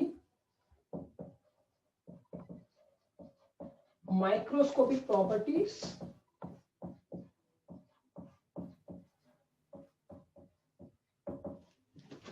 is defined by the microscopic properties of a system. So थोड़ा अजीब तरह का डेफिनेशन है, but this is the simplest thing I can write. So system की माइक्रोस्कोपिक प्रॉपर्टीज के टर्म में हम इसको डिफाइन करेंगे. यानी माइक्रोस्कोपिक प्रॉपर्टीज मतलब हर पार्टिकल की क्या क्या प्रॉपर्टीज है. अगर 10⁻23 पार्टिकल्स है, सो कोई किसी भी पार्टिकल की दो प्रॉपर्टीज होती है सिस्टम में. एक होता है प्रेशर, एक होता है मोमेंटम जो कि बेसिकली उसकी काइनेटिक एनर्जी को डिफाइन करेगा, और एक होगा उसकी पोजीशन जो कि कंट्रोल करेगा उसकी potential energy. So total energy आप कंट्रोल कर सकते हो. सो किसी भी पार्टिकल की दो प्रॉपर्टीज होती हैं, momentum and position. So her molecule का क्या मोमेंटम है, क्या पोजीशन है, अगर आप ये फिक्स कर दिया, आपने ये स्पेसिफाई कर दिया, मतलब 100 पार्टिकल्स थे, आपने कहा कि 100 पार्टिकल्स का मोमेंटम और 100 पार्टिकल्स की पोजीशन मुझे बता दी, तो सिस्टम एक पर्टिकुलर माइक्रोस्टेट में है. अगर नेक्स्ट स्टेट किसी भी एक पार्टिकल का मोमेंटम या पोजीशन बदल गया, या सबका बदल गया, या कुछ का बदल गया, तो सिस्टम नई माइक्रोस्टेट में आ जाएगा. कुछ एग्जांपल्स देखेंगे और समझ में आने वाला है. So we can say, so it is actually specified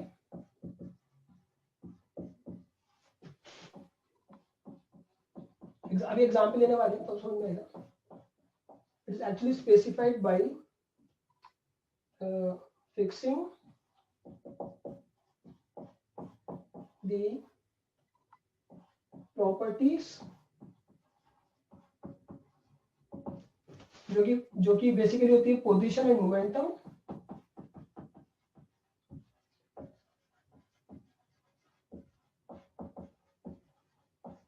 of each particle.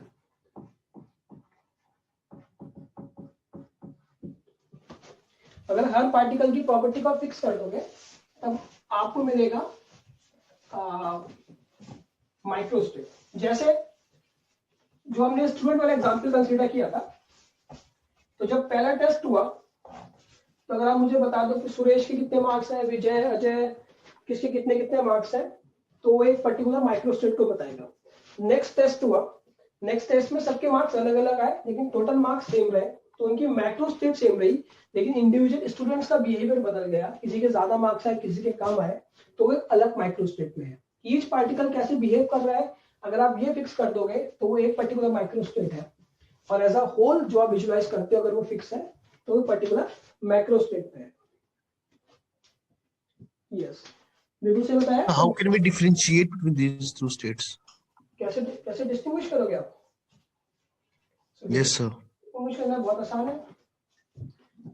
तो ये पानी की बॉटल है, करेक्ट. सो क्योंकि ये एक पर्टिकुलर फिक्स प्रेशर, वो ये particular number of particles, volume, energy fix है, so they are in a particular macro state. But if you go within, you will find जो गैस के मॉलिक्यूल, जो वाटर के मॉलिक्यूल्स हैं, they are changing their properties. उनका momentum, position लगातार बदल रहा है. They are moving, they are colliding with each other, they are changing their position, they are changing their momentum.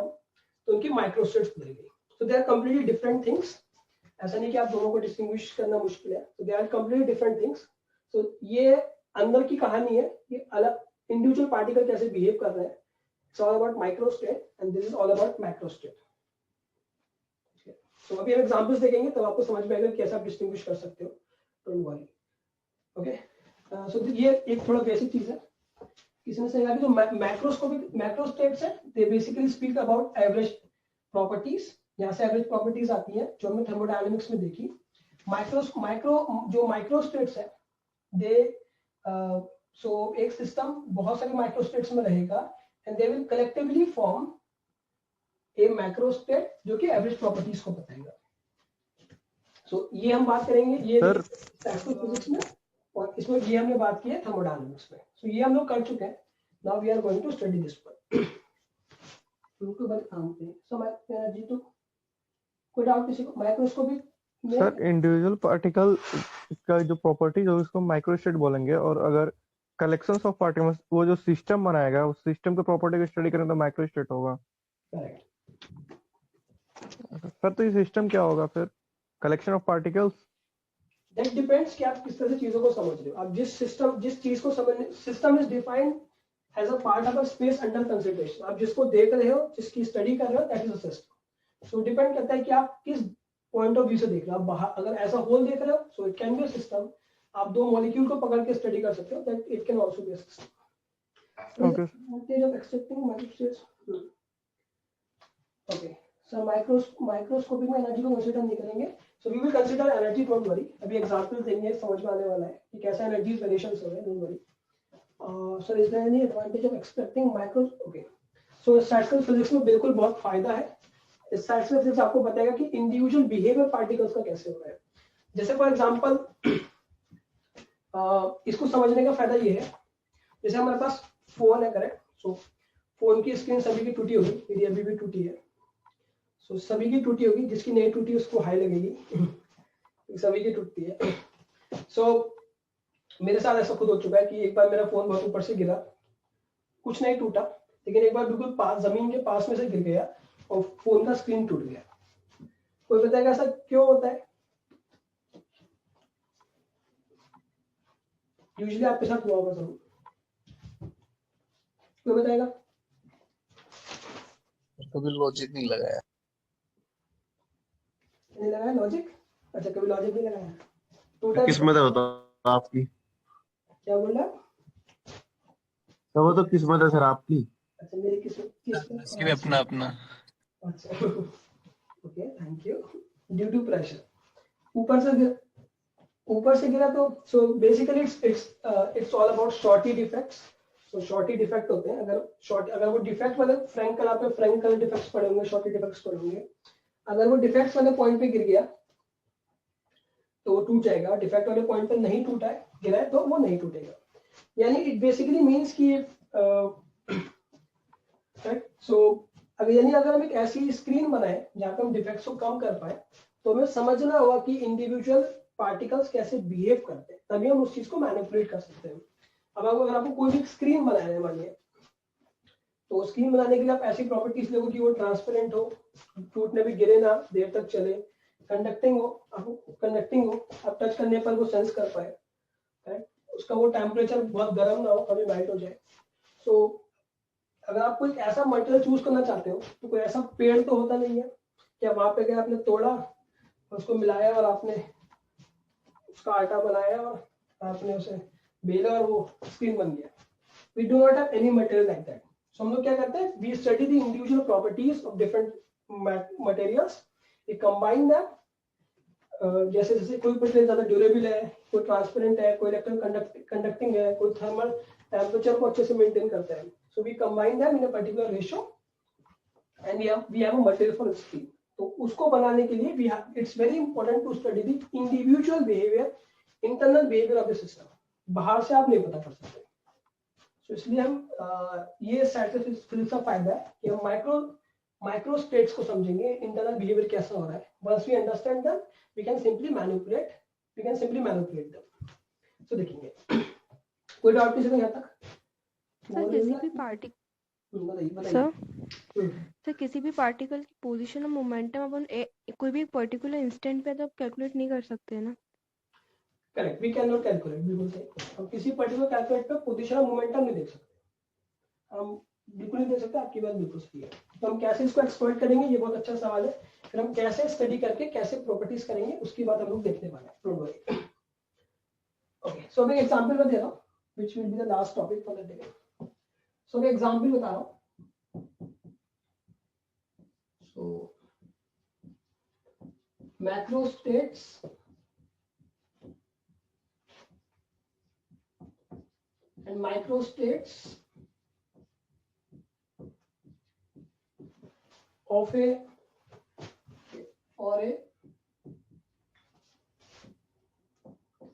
four coin systems.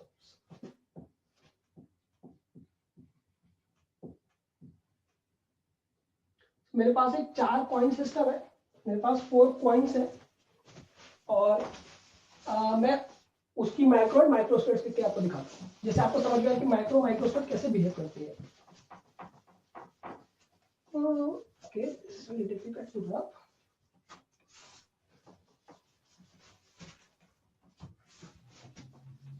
Okay,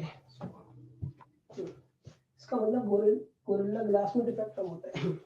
ये Gorilla Glass is really good, मुझे नहीं पता उसके अंदर क्या है, बट ये इसमें डिफेक्ट जरूर कम होंगे बिल्कुल। ओके, सो प्रॉपर्टीज देखते हैं। सो मैंने 4 कॉइन्स लिए, 4 कॉइन्स को रखा, 1 2 3 4, 4 बंदों को अलग अलग 4 कॉइन्स दे दिए और उनसे बोला टॉस कीजिए। तो जो जो चीज आने वाली है वो मैं लिख रहा हूं।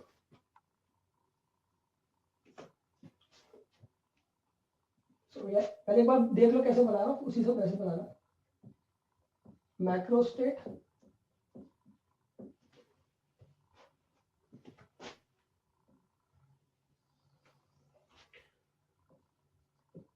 थोड़ा बड़ा टेबल है, micro state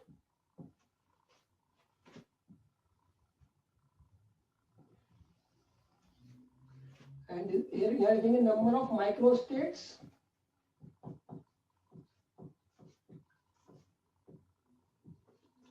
Number of microstates for a given macrostate.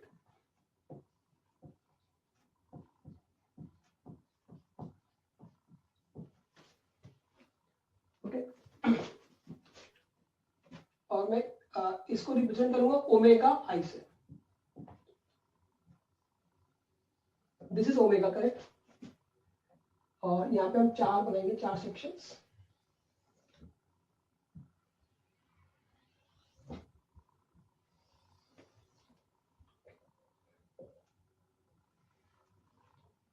यहाँ पे फर्स्ट कॉइन आएगा, यहाँ पे second coin, third coin, fourth coin. तो मैं इस तरीके से बनाने वाला हूँ। This is number of microstates for a given macrostate. ये ओमेगा आई है, दिस इज कैपिटल ओमेगा। ये स्मॉल ओमेगा है, this is capital omega.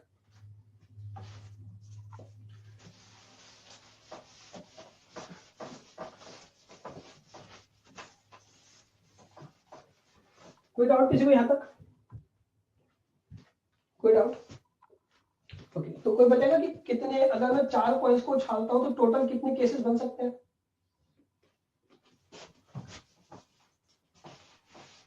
If we throw 4 coins, कितने केसेस बनेंगे? 16 2 to the power 4, correct. 2 coin पे बनेगा 2 to the power 2, 3 पे बनेगा 2 to the power 3। अगर मैं 2 डाइस उछालूंगा तो कितने केसेस बनेंगे? 36 56 6 to the power 2, correct. Clear? So 2 dice पर 36। Okay, so that's you know already. Okay, so देखो क्या क्या केसेस बन सकते हैं। We can have 4 heads.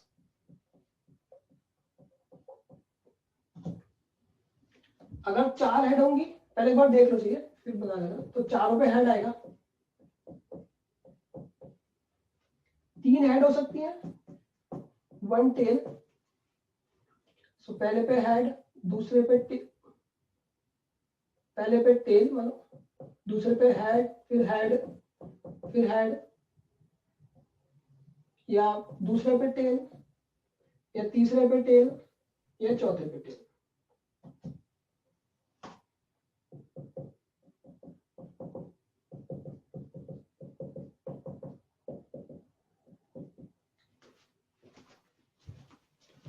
Clear? सो यहाँ पे आप देखो, this will represent a microstate. अगर हम मानते हैं कि हेड आने पर 1 पॉजिटिव है, अगर if head is, let's say head represent +1 and tail represent -1, मतलब माइनस ई एनर्जी मान देते हैं। तो इस माइक्रोस्टेट की कितनी एनर्जी होगी कोई बताएगा? अगर एक हेड 1 प्लस ही देता है, एक टेल 1 माइनस ही देता है, तो इस पर्टिकुलर माइक्रोस्टेट की कितनी एनर्जी होगी? 2e. 2e, तो 3 पॉजिटिव है, 3 प्लस ई, 3e माइनस ई, तो 2e बच गया। तो आप देखो ये क्योंकि सिस्टम की एनर्जी फिक्स है, तो सिस्टम एक पर्टिकुलर मैक्रो स्टेट में है, लेकिन सिस्टम अपने चारों कॉइन्स, अगर ये कोई भी चारों इस तरह से बिहेव करे कि पहले पे टेल आ जाए, बाकी सब पे हेड, या दूसरे पे टेल बाकी पर हेड, तीसरे पर टेल बाकी पे हेड, फोर्थ पर टेल बाकी पर हेड, सो इंडिविजुअल कॉइन्स की बिहेवियर तो अलग अलग होगा, but as a whole you will get the same thing. Charge number of particles fix है, वॉल्यूम की यहाँ पे बात नहीं कर रहे, एनर्जी फिक्स है, so they will in a particular macro state, लेकिन इंडिविजुअल प्रॉपर्टीज बदल रही है। अगर आप इन दो शुरू की दो चीज को देखो, तो लास्ट दो की तो प्रॉपर्टीज नहीं बदली, लेकिन किसी भी अगर एक की बदलेगी सो माइक्रो स्टेट बदल जाएगी, लेकिन मैक्रो स्टेट नहीं बदलेगी। सो this is the basic difference between macro and micro states. अगर जब तक टोटल एनर्जी फिक्स है, नंबर ऑफ पार्टिकल फिक्स है, वॉल्यूम फिक्स है, तब तक मैक्रो स्टेट सेम है, इंडिविजुअल प्रॉपर्टीज बदल रही है तो माइक्रो स्टेट्स बदल रही है। अगर सिस्टम की बात करेंगे तो गैस की पोजीशन और मोमेंटम बदलेंगे। इसी तरह मेरे पास यहाँ पर हो सकते हैं 2 हेड 2 टेल, तो इसके करस्पॉन्डिंग कितनी सर समझ नहीं आया तो बताना। नो प्रॉब्लम, जो भी समझ में आए please feel free to ask me. तो मैं कह रहा हूँ कि अगर सिस्टम अगर हेड में है तो मान लो आपको एनर्जी मिलती है प्लस ई, और अगर सिस्टम टेल है, कॉइन की टेल है, तो आपको मिलता है माइनस ई। तो इस केस में 3 हेड 1 टेल है, so 3 head is 3e plus 1 tail है 1 माइनस ई, सो सिस्टम की एनर्जी जाएगी 2e 2 एप्सिलॉन। अब आप अगर आप इंडिविजुअल लेवल पे देखो तो माइनस ई ई टोटल एनर्जी हो गई 2e, plus E minus E plus E minus ई, टोटल एनर्जी हो गई 2e। किसी भी चारों स्टेट्स को आप देख लो, चारों स्टेट्स आपको 2e एनर्जी देने वाले हैं, क्योंकि इनकी सिस्टम आपको इंडिविजुअल प्रॉपर्टीज कैसे भी बदले कॉइन की, but they will give you the total energy to be equals to 2 epsilon. अगर जब तक टोटल एनर्जी फिक्स है तब सिस्टम की मैक्रोस्कोपिक बिहेवियर, जो बिहेवियर आप नोट करोगे एवरेज बिहेवियर, वो सेम रहने वाला है। This will give you macro state, और इंडिविजुअल पार्टिकल्स की जो इंडिविजुअल कॉइन्स की प्रॉपर्टीज बदल रही है, so they will give you micro states. That is the way we have defined the system. तो जब तक आप बाहर से जो आप देखते हो, बाहर से आप देखोगे macroscopic properties which will based on total energy, total number of particles and total volume, जब तक वो फिक्स है तब तक मैक्रो स्टेट फिक्स है। इसलिए चारों माइक्रो स्टेट्स एक मैक्रो स्टेट को रिप्रेजेंट करती है। क्लियर? Yes sir. कोई डाउट किसी को? अभी और भी समझ में आएगा। इसी तरह 2 हेड 2 टेल के करस्पॉन्ड कितनी माइक्रो स्टेट्स बनेंगी तो बताएगा? कितने बनेंगी? कोई बताएगा? 6 बनेंगी। फर्स्ट पे हेड, सेकंड पे हेड, जैसे टेल टेल, फर्स्ट पे हेड, सेकंड पे हेड, टेल टेल, सिस्टमैटिक चलते हैं। फर्स्ट को फिक्स करते हैं, फर्स्ट पे हेड, फोर्थ पे हेड, टेल टेल, सेकंड पे हेड, थर्ड पे हेड, टेल टेल, फर्स्ट पर हेड, फोर्थ पर हेड, टेल टेल, और सेकंड पे। This is basically 2 heads 2 tails।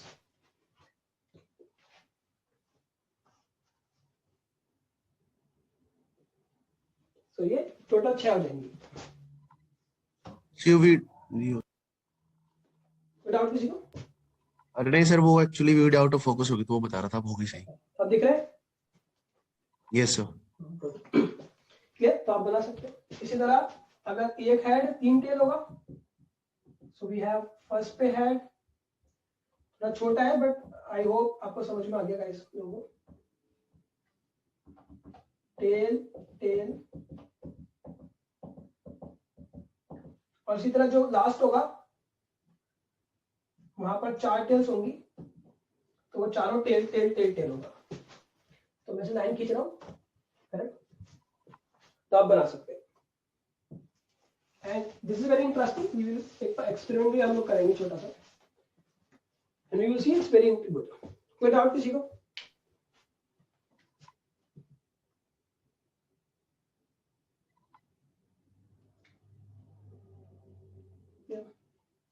समझ में आ गया भी क्या डिफरेंस है माइक्रोस्टेट एंड माइक्रोस्टेट्स में? थोड़ा और समझ में आ गया? पूरा तो समझ में नहीं आएगा टू बी वेरी ऑनेस्ट, थोड़ा और समझ में आया? किसी को डाउट इस चीज में? सर जैसे आपने एनर्जी को फिक्स किया तो सर वॉल्यूम वगैरह के बारे में क्या सोचेंगे हम? करेक्ट। सो देखो यहाँ पे सिस्टम अलग अलग बिहेव हो रहा है, नंबर ऑफ पार्टिकल्स तो फिक्स है, लेकिन यहाँ पे हम वॉल्यूम को डिफाइन नहीं कर पा रहे। आई मीन वॉल्यूम को हम डिफाइन नहीं कर रहे। आई मीन वॉल्यूम आप इस तरह से ले सकते हो कि कोई भी एक हमने लाइन दे दी, वहां पर कॉइन को उछाल रहे हैं, तो इसका वॉल्यूम प्लस इसका वॉल्यूम प्लस इसका वॉल्यूम प्लस इसका वॉल्यूम वो सेम है।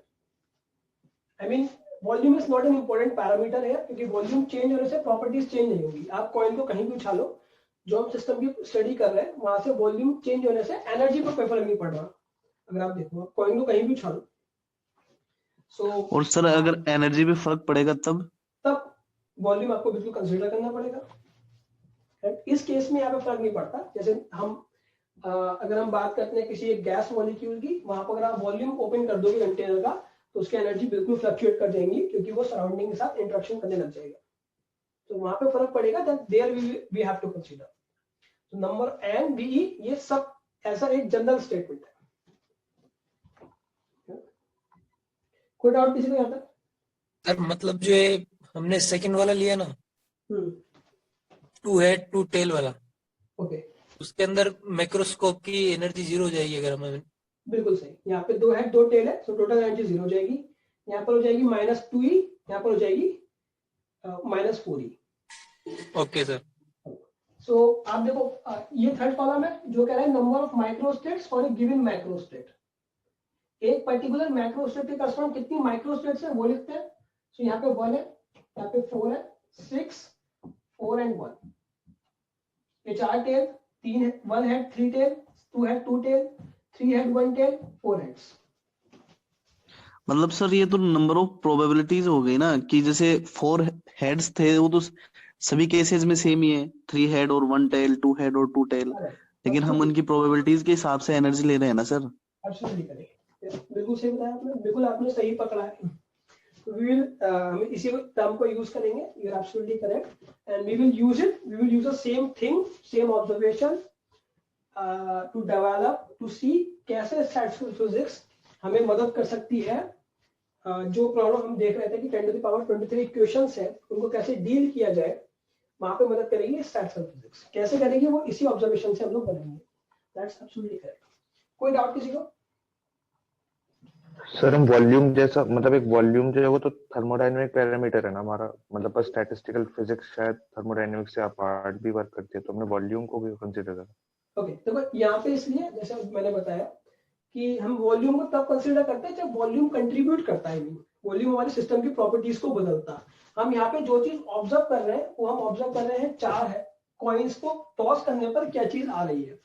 अब आप कॉइन को रूम में टॉस कीजिए, ग्राउंड में टॉस कीजिए, माउंट एवरेस्ट पे जाके कीजिए, चेयर पे बैठ के कीजिए, घर में कीजिए, इससे फर्क नहीं पड़ने वाला। तो यहाँ पे वॉल्यूम को कंट्रीब्यूट नहीं कर रहा है। आई मीन जो सिस्टम को जिस तरीके से मैं सिस्टम को ऑब्जर्व कर रहा हूँ वहाँ वॉल्यूम कोई मैटर नहीं कर रहा।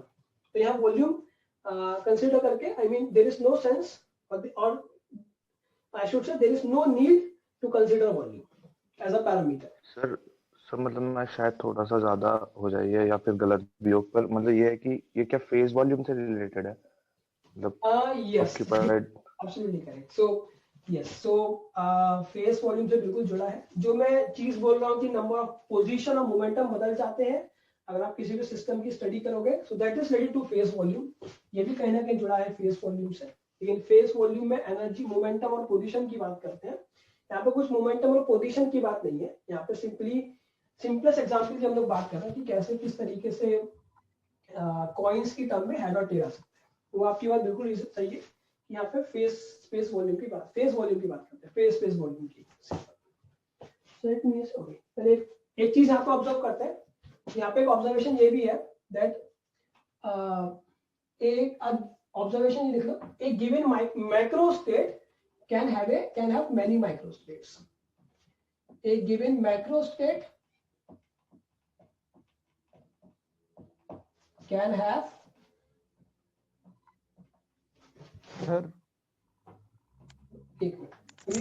can have many microstates. सो एक पर्टिकुलर अगर मैक्रोस्टेट गिवन है तो उसके करस्पॉन्ड्स बहुत सारी माइक्रोस्टेट्स हो सकती है। आप देख सकते हो ये मैक्रोस्टेट फिक्स है but it has many microstates. Clear? Microstate बदलने से मैक्रोस्टेट नहीं बदलेगा, लेकिन मैक्रो बदल लोगे तो माइक्रो जरूर बदलेगा। क्लियर? क्योंकि macro is a main thing. कोई डाउट किसी को यहाँ तक?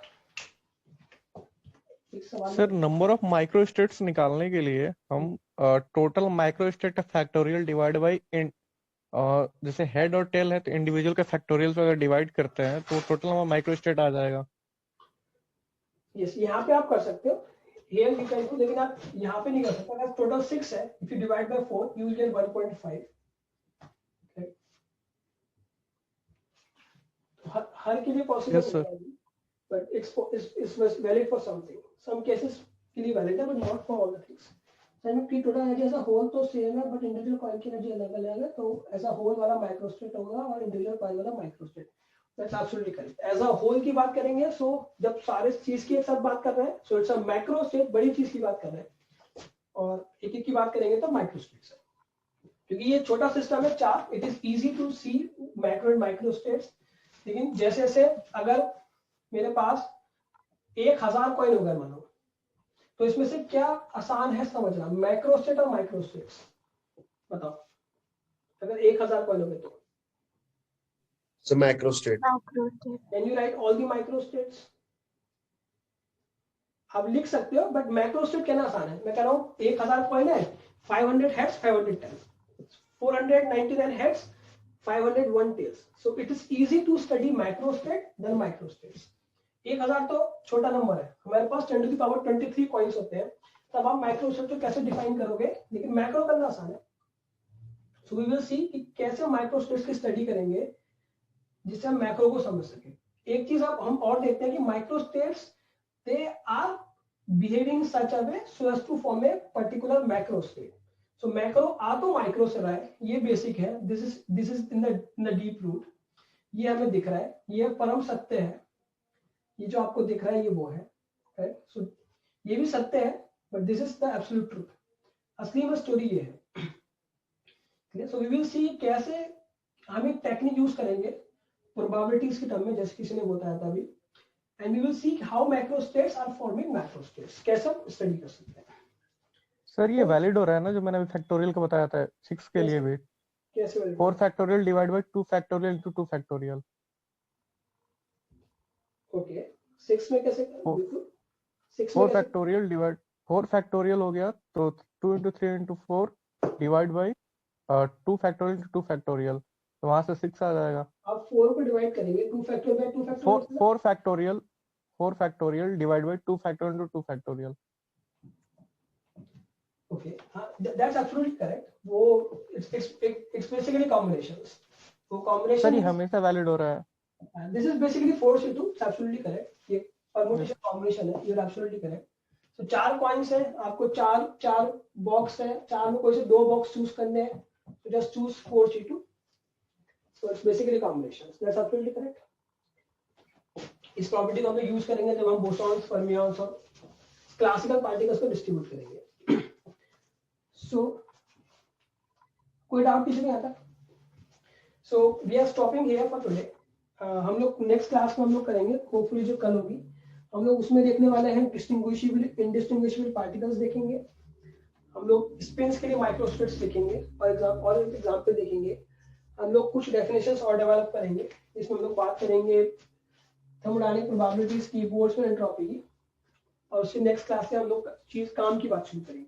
तो 2 classes it's basically for fun, I mean not for the fun only, foundations develop करने के लिए, आपको थोड़ा सा फ्लेवर देने के लिए कि स्टोरी क्या है।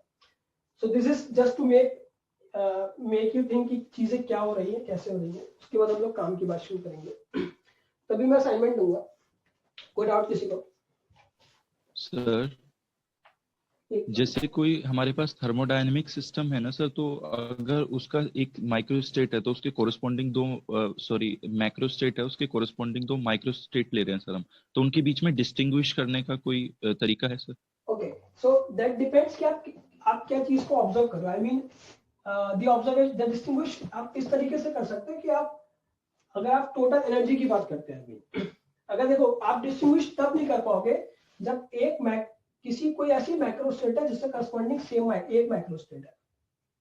सो डिस्टिंग्विश करना that's not difficult, I mean that's the same thing. Distinguish करने के लिए 3 पैरामीटर्स हमने देखे, fix energy, fix volume and fix number of particle. If it is fixed it will represent the macro state, और अगर आप बात कर रहे हो इंडिविजुअल बिहेवियर की, so it's a micro state. So ऐसा कोई डिस्टिंग्विशिंग बेसिक नहीं है, I mean they are the different behaviour. अगर आप घर के बाहर खड़े होके सुन रहे हो कि घर में क्या कैसे आवाज आ रही है, कौन लड़ रहा है, so it's a micro state. If you go inside and see कैसे लोग लड़ रहे हैं, it's a micro state. So इस तरह से आप डिस्टिंग्विश कर सकते हो। अगर आप एक्सपेरिमेंटली देखते हो, तो अगर आप एक्सपेरिमेंट परफॉर्म कर रहे हो, you will get the macroscopic properties, you will gate pressure, volume, temperature, energies, entropy. अगर आप इंडिविजुअल घुस गए और आप देख रहे हो कि कैसे इंडिविजुअल बिहेवियर हो रहा है, so it's a microscopic state. Okay, thank you sir. देखो ये भी हो सकता है कि मैं कुछ चीजें बताऊं आपको समझ में ना आए, या आपको लगे कि ये सही मजा नहीं आया, तो there is no problem at all. बहुत अच्छी बात है कि आप चीजों को एक्सेप्ट नहीं कर रहे, there is no problem at all. So with that time you will get a few of the concepts, more और लेस। आप बहुत सारी ज्यादा चीजें आप समय के साथ ही सीखोगे, धीरे धीरे आपको चीजें समझ विजुअलाइज होना शुरू होती हैं। They are really deep things, lot of people have devoted their life to understand all this, so no problem at all. आपको धीरे धीरे चीजें समझ में आएंगी। दिस इज रियली डीप, मुझे भी समझ में नहीं आया था, अभी भी पूरी तरह से समझ में मुझे नहीं आया है। I can simply except for sure, but कुछ चीजें धीरे समझ में आएंगी। ओके सर, क्या कभी ऐसा होता है कि okay microscopic state macro state के बराबर बिल्कुल हो सकती है? ऐसे केस में 4 हेड्स है, जब चारों सेम बिहेव करें तो एक मैक्रो होगी और उसके करस्पॉन्डिंग एक ही माइक्रो स्टेट होगी। So we can have that situation. इसको भी हम लोग, इसको बहुत यूजफुल है ये सारा cases, you will see all of them, they are very important. Continue कर दीजिए, कंटिन्यू नहीं करेंगे भाई सर। ये कॉम्बिनेशन वाला तो फॉर्मूला, तो इस केस में स्पेसिफिक एंड जनरल तो microscope Boltzmann constant, yes combination वाले फॉर्मूले से हम बोल्ट्जमैन कांस्टेंट एंट्रोपी को रिलेट करेंगे। You are absolutely correct. We will see that, वो हम देखेंगे प्रॉब्लम नेक्स्ट क्लास में। क्लास आप जिसको जाना जा सकता है, class lecture is already over. जो डाउट आप डाउट पूछ सकते हो, कुछ नया नहीं करेंगे हम लोग। तो जो भी कराया गया उसको एक बार अच्छे से पढ़ लेना। I mean that's not in point कि आप बुक्स में ज्यादा जाओ, इतना करोगे that's more than enough for you. I mean time को देखते हुए। कोई डाउट किसी को? सर हमने अनसर्टेनिटी प्रिंसिपल की बात करी थी ना अभी, मतलब कि अनसर्टेनिटी प्रिंसिपल के अकॉर्डिंग हम मोमेंटम और पोजीशन एक साथ नहीं मेजर कर सकते। तो मतलब सर एक ये न्यूक्लियर हमने जब पढ़ी थी, तो न्यूक्लियर में एक शेल मॉडल था एनरिको फर्मी का। मतलब शेल मॉडल में उन्होंने यूज जो है वो फेज वॉल्यूम उस तरीके से करा था कि yeah, so phase volume is a different thing. I mean phase volume के लिए delta x into delta p वहाँ पे। Yeah, so yeah, that is same thing. I mean, so uncertain principle is like delta x by delta p is based, yeah, is like yeah, so delta equals to h upon 4 pi. Yeah, so yeah, हम basically जो भी micro हम in general जो भी number of microstates को count करते हैं, that we will count using phase space. यानी अगर आप फेज स्पेस बनाओगे, सो एक सिंपल एग्जांपल में बताया था। मान लो कि अगर मेरे पास कोई भी एक इलेक्ट्रॉन है और वो हार्मोनिक, अभी रिकॉर्डिंग ऑन है, अगर ये क्लास में जाएगा देयर इज नो प्रॉब्लम नहीं, ओके इसमें कोई प्रॉब्लम नहीं। सो अगर टोटल एनर्जी में एक बात करते हैं हार्मोनिक ऑसिलेटर की, so it's px² / 2m plus half m ओमेगा² x²। अगर कोई पार्टिकल हार्मोनिक, कोई हार्मोनिक ऑसिलेटर है वन डायमेंशन में, और आप नंबर ऑफ अगर आप E फिक्स है, सो px और x वेरिएशन कर सकते हैं सच दैट ये आपस में px और x आपस में एक दूसरे को कंस्ट्रेंट करेंगे अगर ये फिक्स है। सो इफ यू ड्रॉ, अगर आप px और x ड्रॉ करोगे, सो you will get an ellipse. Yes. और अगर आपको total number of microstates count करनी है, सो आप इसका पूरा एरिया निकाल लीजिए। तो अगर उसका टोटल एरिया निकाल लोगे, you will get the number of microstates. So phase space मदद करता है नंबर ऑफ माइक्रोस्टेट्स काउंट करने में। और हम लोग देखेंगे जब हम बोल्ट्जमैन एंट्रोपी की बात करेंगे कि अगर आपको किसी तरह टोटल नंबर ऑफ माइक्रोस्टेट्स पता चल जाए, तब आप एंट्रोपी पता कर सकते हो, और एंट्रोपी आपको पता है। सो अगर आप हमने देखा था डेरिवेटिव्स की फॉर्म से, थर्मोडायनेमिक पोटेंशियल वाले चैप्टर में आप जा सकते हैं, and with the help of that you can know any of property of the system. So phase space volume helps you to count the number of microstates, this very important thing. लेकिन ये जो concept develop है that we will use जब हम continuous जब हम large number of particles की बात करेंगे। लेकिन जो भी हमारे सिलेबस में है, we are very much restricted to very basics, जहाँ पर हम 3-4 पार्टिकल्स की बात करेंगे। सो ये चीजें you study in statistical physics या बैचलर्स के सिलेबस, कॉलेज सिलेबस में होते हैं, बट जान के सिलेबस में नहीं है।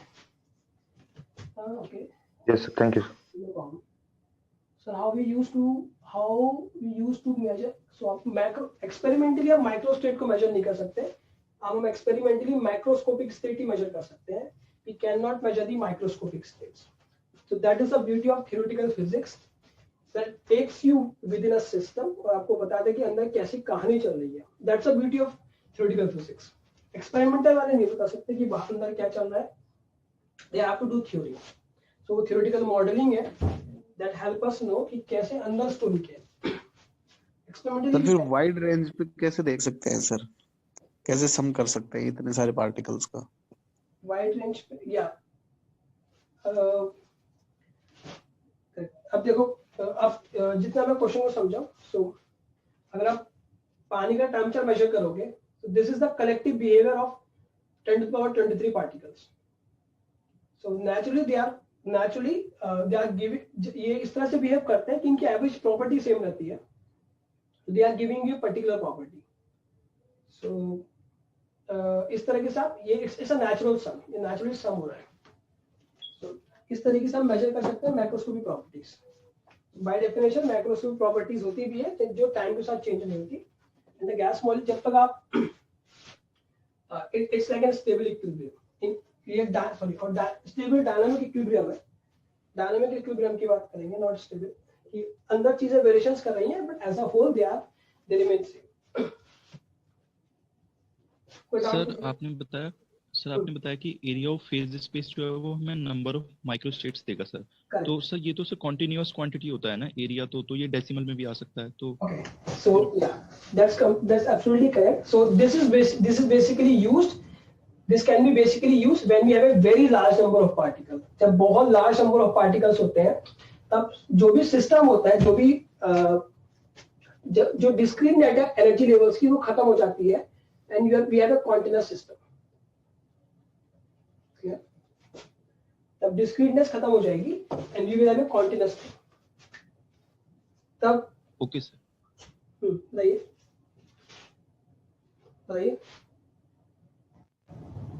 Okay fine sir. आपको कंफ्यूजन ये है कि आप कह रहे कि जो क्वांटम मैकेनिकल एनर्जी तो डिस्क्रीट होती है, फिर मैं पूरे का एरिया कैसे बात कर रहा हूँ, करेक्ट? कॉन्टिन्यूस की बात क्यों कर रहा हूँ? Yes sir. सो ये हम तभी यूज करते हैं when since practically we have a very large number of particles. So when we have a very large number of particles, the system becomes continuous. जैसे अगर आपको ये आपने पढ़ा हो पार्टिकल इन बॉक्स, सो एक एनर्जी होती है n square pi square h square by 2m square, ये पढ़ा है आपने? Yes sir. Yes sir. So अगर आप दो करस्पॉन्डिंग एनर्जी लेवल्स का गैप देखते हो और उसको डिवाइड करोगे एक पर्टिकुलर एनर्जी के रिस्पेक्ट में, so you will get n+1 whole square minus n square, so which is basically 1 by n square plus 2 by n. So ये आपको relative difference देता है दो successive energy level के बीच में।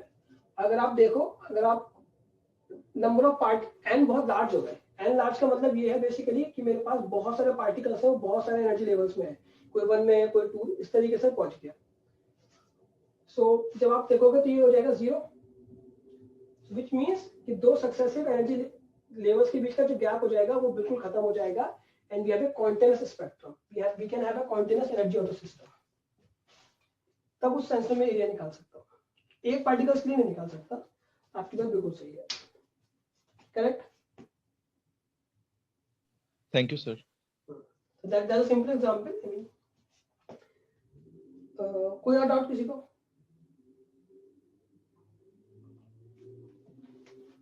कोई और डाउट? सर एक पर्टिकुलर क्वांटम स्टेट में 2 इलेक्ट्रॉन्स ही पॉसिबल होंगे ना, मतलब अगर फ्री इलेक्ट्रॉन्स हैं तो मतलब उस टाइम पे तो क्वांटम नंबर के लिए हमारे पास केवल स्पिन्स है उनकी, मतलब पॉजिटिव हाफ स्पिन या नेगेटिव हाफ स्पिन, तो उस पर्टिकुलर स्टेट में क्या 2 ही इलेक्ट्रॉन्स पॉसिबल हो सकते हैं? एब्सोल्युटली करेक्ट, दो बिल्कुल बिल्कुल 2 हो सकते हैं, 2 से ज्यादा आप नहीं कर सकते। अगर कोई भी एक स्टेट की बात कर रहे हैं, उनकी they have a fix energy, उनका फिक्स एनर्जी है, they have a fix angular momentum, so they have a fix magnetic moment. So वो जैसे मैंने यहाँ 2p का केस बताया था, अगर 2p की बात करते हैं, एक सेम एटम के अंदर मैं इलेक्ट्रॉन्स भर रहा हूँ, सो 2p में एनर्जी फिक्स होगी। सो आप देखो या अगर 2s की बात कर लेते हैं, या 1s की चलो बात कर लेते हैं, हाइड्रोजन एटम की बात करते हैं, या 1s की, तो एक अगर एक आएगा तो यहाँ पे n फिक्स होगा, l फिक्स होगा, m फिक्स होगा। सो अगर आपको इसमें दूसरा इलेक्ट्रॉन बनना है, सो उसका दोनों का s सेम नहीं हो सकता, s शुड बी डिफरेंट। लेकिन अगर आप एक भरते हो 1s में, एक भरते हो 2s में, तो दोनों का स्पिन सेम हो सकता है, क्योंकि दोनों का यहाँ पे n अलग अलग है,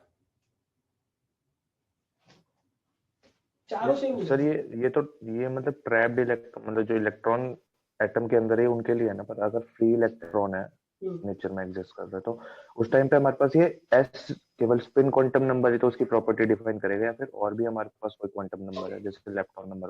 नहीं देखो, द मेन थिंग दैट वो सेम सिस्टम के अंदर जाना चाहिए। अगर 2 फ्री इलेक्ट्रॉन्स हैं, तो they are moving freely, there is no interaction, so they can have the same properties, उसमें कोई प्रॉब्लम नहीं है।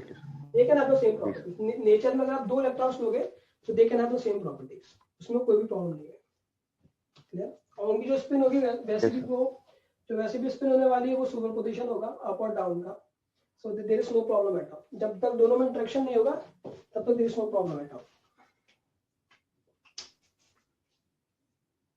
कोई डाउट किसी को? Is any reason why okay spin इरेशन नंबर क्यों नहीं है? ओके, तो that's a very interesting question कि स्पिन इरेशन नंबर क्यों नहीं है। So that we do not know. I mean अगर सो ये तो जो भी हमने डिफाइन किया है हाफ 3/2, ये डिपेंड किया है कंपोनेंट्स के बेसिस पे कि आपका जब किसी भी स्पिन पार्टिकल को मैग्नेटिक फील्ड से पास करते हैं तो वो कितने कंपोनेंट्स में ब्रेक होता है। क्योंकि कंपोनेंट्स रेशनल है, कंपोनेंट 1 2 3 4 5 6 है, तो दे आर रेशनल, सो इसी वजह से स्पिन इरेशनल नहीं हो सकती है। फिजिकली अगर वो इरेशनल होगी, so that we do not know why spin cannot be irrational. I do not know, and I think nobody knows yet spin irrational क्यों है नहीं है। I mean we have a theory for the spins, we have a lot of theory, thousands of papers we have, but I do not know in the simplest words why spin cannot be irrational. But that's an interesting question. I mean कोई doubt किसी को? Sir हम adiabatic expansion में केवल हम external pressure की बात करते हैं। करेक्ट। एडियाबैटिक एक्सपेंशन में सर फ्री एक्सपेंशन में हम केवल एक्सटर्नल प्रेशर की बात करते हैं। यस सर पर इंटरनल प्रेशर भी तो होगा ना?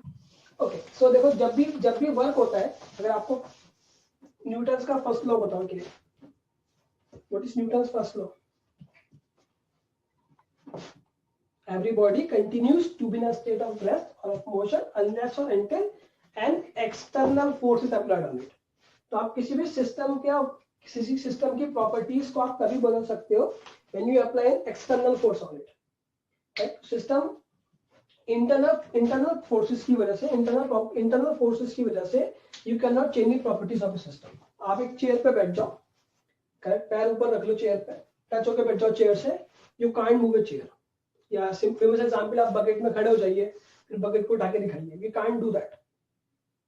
तो जब भी हमें कोई पैरामीटर्स, अगर आपको एनर्जी चेंज करना है सिस्टम का, you can only change the energy when there is an internal pressure.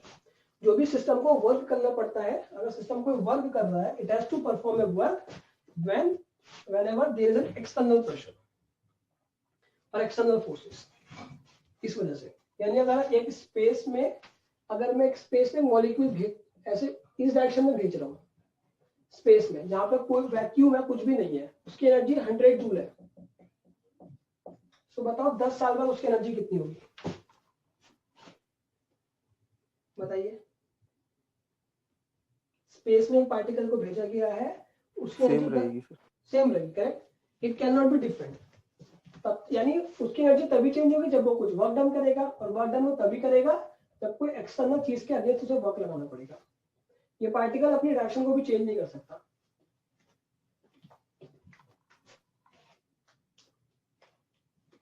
आगे समझ भी सर वो आपने जो स्प्लिट का बताया कि जब कोई मतलब एलिमेंट्री पार्टिकल को हम निकालते हैं मैग्नेटिक फील्ड से तो वो स्प्लिट हो जाता है। सर वो स्प्लिटिंग का कॉन्सेप्ट कैसे है, मतलब समझ में नहीं आ रहा है। देखो दैट ये आप सिंपल ऐसे समझ सकते हो। अगर आपको याद हो, अगर आपने पढ़ा, सो अगर कोई अगर आपने ये फॉर्मूला पढ़ा हो, म्यू डॉट, ये फॉर्मूला पढ़ा है? ये सर पढ़ा था। ये पढ़ा है, ये पढ़ा है। अगर कोई पार्टिकल इलेक्ट्रिक फील्ड में रखते हैं तो उसकी कितनी पोटेंशियल एनर्जी होती है, माइनस पी डॉट ई। ये पढ़ा है, ये फॉर्मूला पढ़ा है ईएमटी में। अगर कोई डायपोल को आप इलेक्ट्रिक फील्ड में रखोगे तो उसके पास कितनी पोटेंशियल एनर्जी होगी, ये। इसी तरह हमारे पास ये फॉर्मूला पढ़ा है। ये तो डायपोल मूवमेंट है, ये मैग्नेटिक मूवमेंट है, ये पढ़ा है। Yes sir. अगर कोई पार्टिकल मैग्नेटिक फील्ड में रखता है, उसके पास कोई मैग्नेटिक मूवमेंट है। मैग्नेटिक मूवमेंट होता है जब वो रोटेशन कर रहा है, इलेक्ट्रॉन न्यूक्लियस के चारों तरफ इलेक्ट्रॉन घूम रहा है, it has some movement, it has some rotation. So उसमें कुछ मैग्नेटिक, यानी अगर किसी भी पार्टिकल को मैग्नेटिक फील्ड में रखोगे, वो चार्ज पार्टिकल को वो मोशन कर रहा है, चार्ज पार्टिकल उसको रोटेट करेगा, and because of this it has some magnetic potential energy. इसी तरह से अगर कोई स्पिन पार्टिकल है, स्पिन के करस्पॉन्डिंग कुछ एंगुलर मोमेंटम होता है, कुछ रोटेशन है, क्लियर। सो कुछ रोटेशन होगा, सो जब भी कुछ चार्ज पार्टिकल में रोटेशन होगा यानी मोशन हो रहा है, सो वो मोशन मैग्नेटिक फील्ड या मैग्नेटिक फील्ड से इंटरेक्ट करेगा और इस वजह से वो चेंज हो रहा है। अच्छा एक सिंपल चीज बताओ कि मेरे पास एक मैग्नेटिक फील्ड ऊपर जा रही है, एक पार्टिकल, एक इलेक्ट्रॉन ऐसे आ रहा है, तो परपेंडिकुलर आ रहा है, तो इलेक्ट्रॉन क्या होगा, क्या इलेक्ट्रॉन की ट्रैजेक्टरी क्या होगी, सर्कुलर हो जाएगी। तो ये बताओ कि ये मैग्नेटिक फील्ड इस पे इम्पैक्ट क्यों करती है? मैग्नेटिक फोर्स लगता है। क्यों मैग्नेटिक फोर्स क्यों लग रहा है? According to interaction. क्योंकि a charge particle produces magnetic field. फॉरेस्टेड ने ऑब्जर्व किया था, a charge particle produces magnetic field. ये सही है? Moving charge particle. Correct? Yes sir. Charge particle produces magnetic field, ये कुछ मैग्नेटिक फील्ड प्रोड्यूस करेगा, यहाँ पे मैग्नेटिक फील्ड है, दे विल इंटरेक्ट और ये अपनी डायरेक्शन चेंज कर देगा, क्लियर? Yes sir. इसी तरह जब कोई स्पिन और अगर कोई चीज रोटेट कर रही है तब भी वो मोशन कर रहा है, it is also producing magnetic field, so it will interact with the external magnetic field. इसी तरह से जब कोई इलेक्ट्रॉन के पास कुछ पर्टिकुलर स्पिन है, तो स्पिन होने की वजह से क्या हो रहा है, it has some intrinsic rotation जो हम नहीं जानते हैं कैसे करता है, बट इट हैज, सो वो रोटेशन की वजह से कुछ मैग्नेटिक फील्ड प्रोड्यूस करता है, उसके करस्पॉन्डिंग कुछ मैग्नेटिक मूवमेंट होता है that interacts with magnetic field और वो डिफ्लेक्ट हो जाता है। That is the easiest explanation I can give. Yes sir, लेकिन मैं पूछ रहा था वो आपने जो स्प्लिट बताया था ना कि वो स्प्लिट होता है, जैसे 2 रेज में हो गया तो उसके हिसाब से हम कह रहे हैं कि उसकी स्पिन हाफ होगी। करेक्ट। तो वो स्प्लिट कैसे होता है? ओके, सो वो जो स्प्लिटिंग है that depends on the spin. I mean जो स्प्लिटिंग है वो स्पिन पे डिपेंड करता है। यानी अगर एक इलेक्ट्रॉन है, इलेक्ट्रॉन बीम आ रहा है, यहाँ पे आपने मैग्नेटिक फील्ड लगा दी, सो इट विल स्प्लिट। हमने एक्सपेरिमेंटली देखा कि 2 पार्ट्स में डिवाइड हो गया, 2 पार्ट्स में डिवाइड हुआ, सो हमने कहा इसके 2 कंपोनेंट्स हैं स्पिन के। अगर 3 में हो जाता तो हम 3 में कहते हैं। This is basically an experimental observation. और ये क्यों हो रहा है 2? आपका सवाल क्या ये है कि 2, 3, 4 में कैसे हो रहा है? Yes sir. So okay, so that is because it has some intrinsic spin. उसके पास कुछ उसकी नेचुरल कुछ स्पिन है। अगर 3 में होगा तो उसके 3 कंपोनेंट होंगे, उसकी स्पिन 1 होगी, 4 में होगा तो स्पिन 3/2 होगी।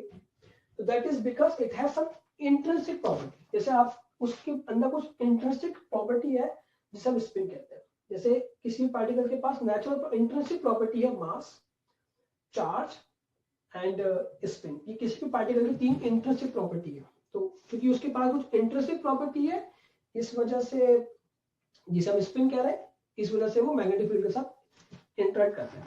अगर आपको आप ये सवाल पूछ रहे हो कि स्पिन ही क्यों है, स्पिन क्यों उसकी इंट्रिंसिक प्रॉपर्टी है, that I do not know. I mean I don't think कि ये इसका आंसर हमारे पास अभी तक है। जैसे चार्ज मास के बारे में पता है, that comes from Higgs field, but I don't think कि हमें स्पिन के बारे में भी पता है। यही सवाल है आपका? Okay, sir, got it. Yeah. Thank you, sir. What if electron got scattered magnetic field doesn't give you that? Okay. अगर इलेक्ट्रॉन मैग्नेटिक फील्ड में स्कैटर हो गया, नहीं स्कैटर नहीं होगा। आई मीन ये स्कैटरिंग तरह से स्कैटरिंग ही है, बट हमेशा हमने जो भी एक्सपेरिमेंटली देखा, it is always splitting into sharp lines. I mean वो पर्टिकुलर कंपोनेंट्स में डिवाइड हो रहा है, ऐसा नहीं कि बहुत सारी जगह नहीं, पूरा सीरीज नहीं बन रहा है। अगर सीरीज बनेगा सो इरेशनल होने के लिए इरेशन कभी भी नहीं होगा। आई मीन क्योंकि कुछ ना कुछ पर्टिकुलर लाइंस बनेंगी, और अगर इनफाइनाइटली बन रहा है तब भी हम इरेशनल कहना ऐसा जरूरी नहीं है, क्योंकि रेशनल भी पॉइंट्स हो सकते हैं। I mean I am not sure कि इरेशन से कह पाएंगे या नहीं कह पाएंगे। सो मतलब हमारा इरेशनल स्पिन को डिस्कस करने के लिए पॉइंट क्या है, मतलब मोटिव क्या है कि अगर वो इरेशनल हो गई तो क्या होगा? अगर I do not know, I mean irrational होगा अगर इस पे सर अगर एक इलेक्ट्रॉन की स्पिन पाई होती, मतलब अगर वो फंडामेंटली पाई आती तो भी हम पे मतलब हमारे ऊपर क्या फर्क पड़ता? ओके अगर 5 आता तो जो भी, जैसे हमारे पास जितने हमारे पास एलिमेंट्स हैं, जैसे स्पिन हमारे पास स्पिन हाफ है, करेक्ट। सो जो भी पार्टिकल्स की स्पिन होती है मतलब वो हमारे पास नंबर पाई वाला पाई 5 ये वाला, अच्छा 5 golden ratio, correct. Pi sir pi 2 pi R वाला पाई। ओके पाई, ओके सो अगर पाई होता, सो अगर आप कंपोनेंट निकालोगे, so if you calculate component, so जो ओके जो कंपोनेंट्स आते दैट विल बी डिफरेंट। उस डिफरेंट होने की वजह से क्या होता, ओके आई सी। सो अगर पाई होता तो क्या होता, हमारे पास जब भी हमारे पास जो भी वैरायटीज ऑफ 120 जो भी एलिमेंट्स हमारे पास है 118, वो स्पिन से ही बनता है। आई मीन एक स्पिन आया, फिर नेक्स्ट एटम हमारा स्पिन की वजह से, इस तरह से हमारे पास 118 एलिमेंट है। अगर पाई होता, इरेशन होता, तो नंबर ऑफ एटम्स अलग तरीके से फिल होते। और दूसरी चीज I am not sure, but शायद क्वांटम मैकेनिक्स भी हमारे पास नहीं होता। आई मीन फिर डिस्क्रीटनेस खत्म हो जाती and we will have continuous system. Sir मतलब हम ऐसा नहीं कह सकते, जैसे हमारे पास एच कट है, मतलब ये एच कट का इंटीग्रल मल्टीपल होता है ना, हाफ एच कट, मतलब ये पाई हम उस कांस्टेंट में अब्सॉर्ब करके हम एक रैशनल वैल्यू ला सकते थे। मतलब पाई एक नेचुरल कांस्टेंट तो है ही ना। वो that is the general thing. I mean अगर स्पिन के केस में स्टोरी बदल रही है, वो तो एच क्रॉस है, that's absolutely correct. But spin के केस में क्या होगा, ऑन द वेरी ग्राउंड क्या होगा, that we have to think about. Sir ये जो चार्ज पार्टिकल्स होते हैं, जैसे इलेक्ट्रॉन्स हो गया या प्रोटॉन हो गया, वो क्वार्क्स से मिलके बने होते हैं, अप क्वार्क और डाउन क्वार्क। तो इनकी जो प्रॉपर्टी होती है चार्ज की, वो भी तो इस पर डिपेंड करती है ना, कि मतलब अप क्वार्क है तो उसका कितना स्पिन होगा, तो फिर वो उसका कितना पार्ट ऐड होगा। एब्सोल्युटली करेक्ट है। तो सर हम इससे ये नहीं कह सकते कि अगर इसका जो ये अगर रेशनल रेशियो आया तो उससे ऐसा कोई पार्टिकल बनेगा ही नहीं जो स्टेबल हो।